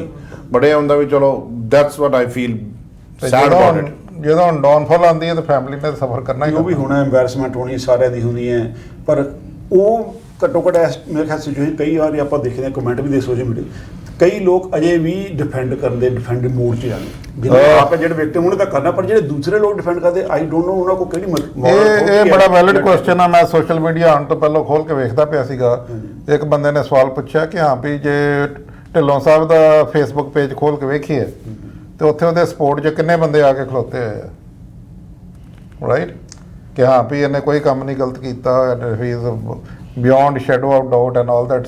ਜਦੋਂ ਅਸੀਂ ਢਿੱਲੋਂ ਸਾਹਿਬ ਦੀ ਅੱਜ ਦੀ ਸਟੇਟਮੈਂਟ ਪੜ੍ਹਦੇ ਹਾਂ, ਉਹ 'ਚ ਬੋਲਿਆ ਜੀ ਮੈਂ ਲੋਕਾਂ ਦੀ ਸੇਵਾ ਕਰਨ ਵਾਸਤੇ ਇਲੈਕਟ ਹੋਇਆ ਸੀਗਾ ਤੇ ਮੈਂ ਲੋਕਾਂ ਦੀ ਸੇਵਾ ਕਰੀ ਜਾਣੀ ਹੈ। ਸਵਾਲ ਇਹ ਪੈਂਦਾ ਹੁੰਦਾ ਕਿ ਕਿਸ ਤਰ੍ਹਾਂ ਦੀ ਲੋਕਾਂ ਦੀ ਸੇਵਾ ਇਹ ਜਿਹੜੀ ਹੁਣ ਹੁੰਦੀ ਪਈ ਹੈ, ਦਿਸ ਇਜ਼ ਨਾਟ ਲੋਕਾਂ ਦੀ ਸੇਵਾ। ਸੋ ਇਸ ਕਰਕੇ ਕੋਈ ਐਸਾ ਲੈਵਲ ਆ ਜਾਂਦਾ ਤੇ ਇੱਕ ਪੋਲੀਟੀਸ਼ੀਅਨ ਆਪਣੇ ਆਪ ਨੂੰ ਐਂ ਸਮਝਦਾ ਵਾ ਕਿ ਹਾਂ ਵੀ ਮੇਰੇ ਬਗੈਰ ਇਹ ਗੱਡੀ ਨਹੀਂ ਚੱਲਣੀ ਹੈਗੀ 9-10 ਵਾਟ ਦੀ। ਸੋ ਮੇਰੇ ਖਿਆਲ 'ਚ ਕਈ ਬੰਦੇ ਬੈਠੇ ਨੇ, ਢਿੱਲੋਂ ਸਾਹਿਬ ਤੋਂ ਪਹਿਲਾਂ ਵੀ ਬੜੇ ਬੰਦੇ ਸੀਗੇ, ਬਾਅਦ 'ਚ ਵੀ ਬੜੇ ਬੰਦੇ ਆਣਾ, no one is indispensable. Politicians and politics come and go. Brampton will stand here, Bramptonians will stand here, and the system will run itself. Modi ਸਾਹਿਬ ਦੀ ਗੱਲ ਕਰ ਲਈਏ, ਬੋਲੋ ਕਿ ਢਿੱਲੋਂ ਸਾਹਿਬ ਨੂੰ ਅਸੀਂ ਹੁਣ ਕੋਈ ਵੱਡੇ ਲੀਡਰ ਨਾਲ। ਮੈਂ ਇੱਕ ਵਾਰੀ ਥੋੜਾ ਐਡ ਕਰਦਾ, ਤੁਸੀਂ ਜਿਵੇਂ ਕਹਿ ਰਹੇ ਸੀਗੇ ਵੀ ਉਹ ਜਿਹੜੇ ਫਾਲੋਅਰ ਨੇ ਉਹ ਡਿਫੈਂਡ ਕਰਨ ਆਉਂਦੇ, ਹੁਣ ਉਹ ਤਾਂ ਦੇਖੋ ਜਿਨ੍ਹਾਂ ਦਾ ਐਟੀਟਿਊਡ ਹੀ ਹੈ ਉਹਨਾਂ ਨੇ ਫੋਲੋ ਹੀ ਕਰਨਾ, ਬਲਾਈਂਡਲੀ ਫੋਲੋ ਕਰਨਾ। ਹੁਣ ਆਪਾਂ ਇੰਡੀਆ 'ਚ ਵੀ ਦੇਖਿਆ, ਕਈ 2-3 ਬੰਦੇ ਦੇਖੇ ਨੇ ਜਿਨ੍ਹਾਂ ਦੇ ਸ਼ਰਧਾਲੂ ਹਜ਼ਾਰਾਂ ਲੱਖਾਂ 'ਚ ਨੇ, ਉਹਨਾਂ ਨੂੰ ਭਗਤ ਕਹਿੰਦੇ ਆ, ਕਿਸੇ ਨੂੰ ਰੇਪ ਦੇ ਕੇ 'ਚ, ਕਿਸੇ ਨੂੰ ਮਰਡਰ ਦੇ ਕੇ, ਜੋ ਸਜ਼ਾਵਾਂ ਵੀ ਕੱਟ ਰਹੇ ਜੇਲ੍ਹ 'ਚ ਬੈਠੇ, ਪਰ ਉਹ ਭਗਤ ਅਜੇ ਵੀ ਉਹਨਾਂ ਦੇ ਜੇਲ੍ਹਾਂ ਦੇ ਬਾਹਰ ਜਾ ਕੇ ਹੱਥ ਜੋੜਦੇ ਨੇ, ਮੱਥੇ ਟੇਕਦੇ ਨੇ ਦੂਰੋਂ। ਉਹ ਅਜੇ ਕਹਿੰਦੇ ਸਾਡਾ ਰੱਬ ਵਾਪਸ ਆਊਗਾ। ਕਿਸੇ ਰੱਬ ਨੂੰ ਫ੍ਰਿਜ ਵਿੱਚ ਲਾਇਆ, ਕਿਸੇ ਨੂੰ ਕਿਸੇ ਜੇਲ੍ਹ 'ਚ ਸੁੱਟਿਆ, ਪਰ ਫਾਲੋਅਰ ਅਜੇ ਵੀ ਉੱਥੇ ਲਿਟਦੇ ਨੇ। ਸੋ ਉਹਨਾਂ ਨੂੰ ਅਸੀਂ ਕੁਝ ਨਹੀਂ ਕਹਿ ਸਕਦੇ, they can not be corrected. Modi sahib ਲੈ ਲਈਏ, ਪਿਛਲੇ 5-6 ਸਾਲਾਂ ਤੋਂ ਬੜੇ ਫਾਲੋਅਰ ਨੇ, ਭਗਤ ਨੇ ਮਾੜੀ ਜਿਹੀ ਗੱਲ ਕਰੋ ਤਾਂ ਕਹਿੰਦੇ ਨਹੀਂ ਜੀ ਤੁਸੀਂ ਇਹ ਗੱਲ ਨਹੀਂ ਕਰ ਸਕਦੇ। ਮਗਰ ਅੱਜ ਦੇ ਦਿਨ ਜਦੋਂ ਕਿ ਚਾਈਨਾ ਦੇ ਨਾਲ ਜੋ ਇਹਨਾਂ ਦੇ ਹੋਇਆ, ਸਾਰਿਆਂ ਨੇ ਵੇਖਿਆ ਕਿ ਹਾਂ ਵੀ ਹੁਣ ਕੋਈ ਫੈਨ ਫੋਲੋਇੰਗ ਇਹਨਾਂ ਦੀ ਅੱਗੇ ਨਾਲੋਂ ਘਟ ਗਈ ਹੈ। ਤੇ ਮਗਰ ਫਿਰ ਵੀ ਅੱਜ ਦੇ ਦਿਨ ਵੀ ਫਾਲੋਅਰ ਹੁਣ ਉਹਨੇ ਕੀ ਕਹਿੰਦੇ ਫਰੋਸ਼ੀਅਸਨੈਸ ਨਾਲ ਤੁਹਾਨੂੰ ਅਟੈਕ ਨਹੀਂ ਕਰਦੇ ਜਿੰਨਾ ਅੱਗੇ ਕਰਦੇ ਸੀਗੇ। ਮਗਰ ਹੁਣ ਉਹਨਾਂ ਨੂੰ ਕੋਈ ਸ਼ੱਕ ਦੀ ਗੁੰਜਾਇਸ਼ ਆ ਗਈ ਹੈ ਕਿ ਪਤਾ ਨਹੀਂ ਯਾਰ ਕੁਝ ਕਰੇਗਾ ਵੀ ਕਿ ਨਹੀਂ ਕਰੇਗਾ। ਐਟ ਦੀ ਸੇਮ ਟਾਈਮ ਇਹ ਹੁੰਦਿਆਂ ਹੈ ਇੱਦਾਂ ਹੀ ਜਿਹੜਾ ਪੋਲੀਟਿਕਸ ਆ ਨਾ, ਪੋਲੀਟਿਕਸ ਦੇ ਵਿੱਚ ਜਿੱਦਾਂ ਚੀਮਾ ਸਾਹਿਬ ਨੇ ਕਿਹਾ, ਅਪੀਅਰੈਂਸਿਸ ਆਰ ਐਵਰੀਥਿੰਗ ਜੀ, ਠੀਕ ਆ, ਕਿ ਹਾਂ ਵੀ seizures wife should be above suspicion. ਜੇ ਤੁਸੀਂ ਰੈਪਰੈਜ਼ੈਂਟੇਟਿਵ ਹੋ ਪਬਲਿਕ ਦਾ ਤੇ ਆਮ ਬੰਦੇ ਨਾਲ ਵੱਧ ਕੇ ਮੋਰਲ ਸਟੈਂਡਰਡ ਹੋਣੇ ਚਾਹੀਦੇ, ਜਾਂ ਨਾ ਇਲੈਕਸ਼ਨ ਲੜੋ।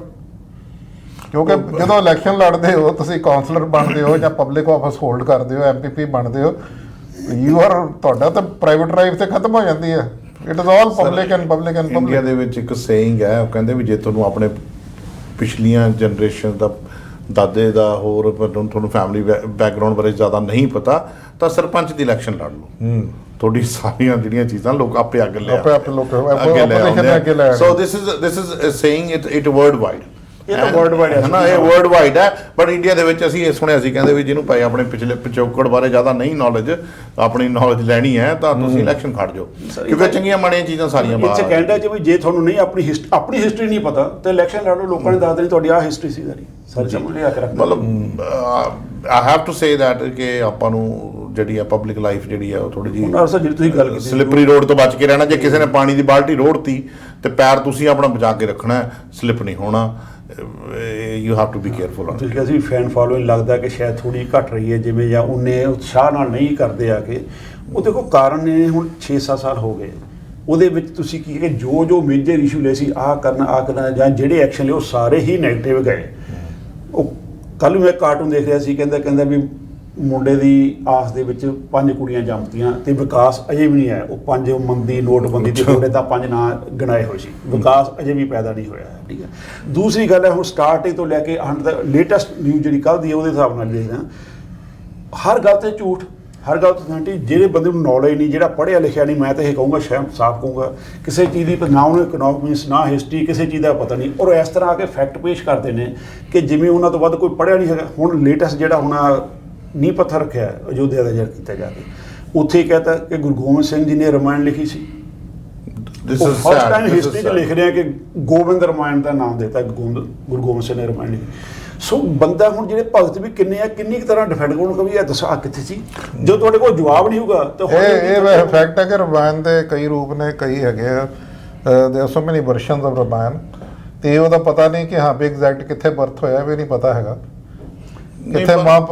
ਕਿੱਥੇ ਸਾਰਾ ਕੰਮ ਹੋਇਆ ਵੀ ਨਹੀਂ ਪਤਾ, ਲੰਕਾ 'ਚ ਹੋਇਆ, ਕਿੱਥੇ ਹੋਇਆ, ਕੋਈ ਨੇਪਾਲ ਲਈ ਫਿਰਦਾ, ਕੋਈ ਹਿਮਾਲਿਆ 'ਚ ਲਈ ਫਿਰਦਾ। ਇਹ ਵੀ ਨਾਲ ਸਾਹਿਬ ਤੁਹਾਡੀ ਠੀਕ ਹੈ ਨਾ ਗੱਲ ਹੈ ਕਿ ਹਿਸਟਰੀ ਹੈ, ਪਤਾ ਹੈ ਕਿ ਕੁਝ ਵਰਸ਼ਨ ਹੈਗੇ ਨੇ ਰਾਮਾਇਣ ਦੇ। ਕੀ ਕਹਿੰਦੇ ਆਸਥਾ ਜਿਹੜੀ ਆ, ਇਹ ਜਿਹੜੀ ਉਹਨਾਂ ਨੇ ਵਰਸ਼ਨ ਦਿੱਤਾ ਵਾ, ਇਹ ਮੇਰੇ ਖਿਆਲ ਆਰਐਸਐਸ ਦਾ ਬੜਾ ਪੁਰਾਣਾ ਇੱਕ ਹੈਗਾ ਵਾ ਕਿ ਹਾਂ ਵੀ ਸਿੱਖ ਧਰਮ ਨੂੰ ਕਿਸੇ ਨਾ ਕਿਸੇ ਤਰੀਕੇ ਨਾਲ ਹਿੰਦੂ ਧਰਮ ਦਾ ਇੱਕ ਆਫਸ਼ੂਟ ਡਿਕਲੇਅਰ ਕਰ ਦੋ। ਉਹੀ ਚੀਜ਼ ਹੈ ਕਿ ਉਹ ਜਿਹੜੀ ਪਾਲਿਸੀ ਗਲਤ ਹੈ, ਬਾਕੀ ਆਸਥਾ ਹਰ ਇੱਕ ਦੀ ਕਿਸੇ 'ਚ ਹੈ, ਉਹ ਉਹਨੂੰ ਮੁਬਾਰਕ ਹੋਣੀ ਚਾਹੀਦੀ ਹੈ, ਉਹਦੇ ਤੇ ਕੋਈ ਕਿੰਤੂ ਪਰੰਤੂ ਨਹੀਂ ਹੈਗਾ। ਪਰ ਰਾਮਾਇਣ ਦੇ ਕੁਝ ਵਰਸ਼ਨ ਨੇ, ਤੁਲਸੀਦਾਸ ਦੀ ਹੈ, ਵਾਲਮੀਕੀ ਦੀ, ਹੋਰ ਉਹ ਸਾਰਿਆਂ ਨੂੰ ਪਤਾ, ਐਵਰੀਬਡੀ ਨੂੰ। ਤੇ ਤੁਸੀਂ ਇਹੋ ਜਿਹੀ ਚੀਜ਼ ਪੇਸ਼ ਕਰ ਦਿਓ ਜਿਹੜੀ ਹਿਸਟਰੀ 'ਚ ਹੈ ਨਹੀਂ, ਕਿਸੇ ਨੇ ਸੁਣੀ ਨਹੀਂ ਪਹਿਲੀ ਵਾਰੀ, ਕਿਉਂਕਿ ਤੁਸੀਂ ਪਤਾ ਨਹੀਂ ਕਿਹੜੀ ਹਿਸਟਰੀ ਪੜ੍ਹੀ ਹੈ ਜਾਂ ਨਵੀਂ ਕ੍ਰੀਏਟ ਕਰ ਰਹੇ ਹੋ। History is written not created. ਨਹੀਂ, ਇਹ ਨਵੀਂ ਹਿਸਟਰੀ ਲਿਖਦੇ ਆ। ਆਮ ਬੰਦੇ ਨੂੰ ਰੋਟੀ ਕੱਪੜਾ ਮਕਾਨ ਰੁਜ਼ਗਾਰ ਚਾਹੀਦਾ, ਨੌਕਰੀ ਚਾਹੀਦੀ ਹੈ, ਰਾਈਟ, ਚੰਗੀ ਜ਼ਿੰਦਗੀ ਚਾਹੀਦੀ ਹੈ, ਉਹਨਾਂ ਦੇ ਬੱਚਿਆਂ ਲਈ ਚੰਗੀ ਐਜੂਕੇਸ਼ਨ ਚਾਹੀਦੀ ਹੈ।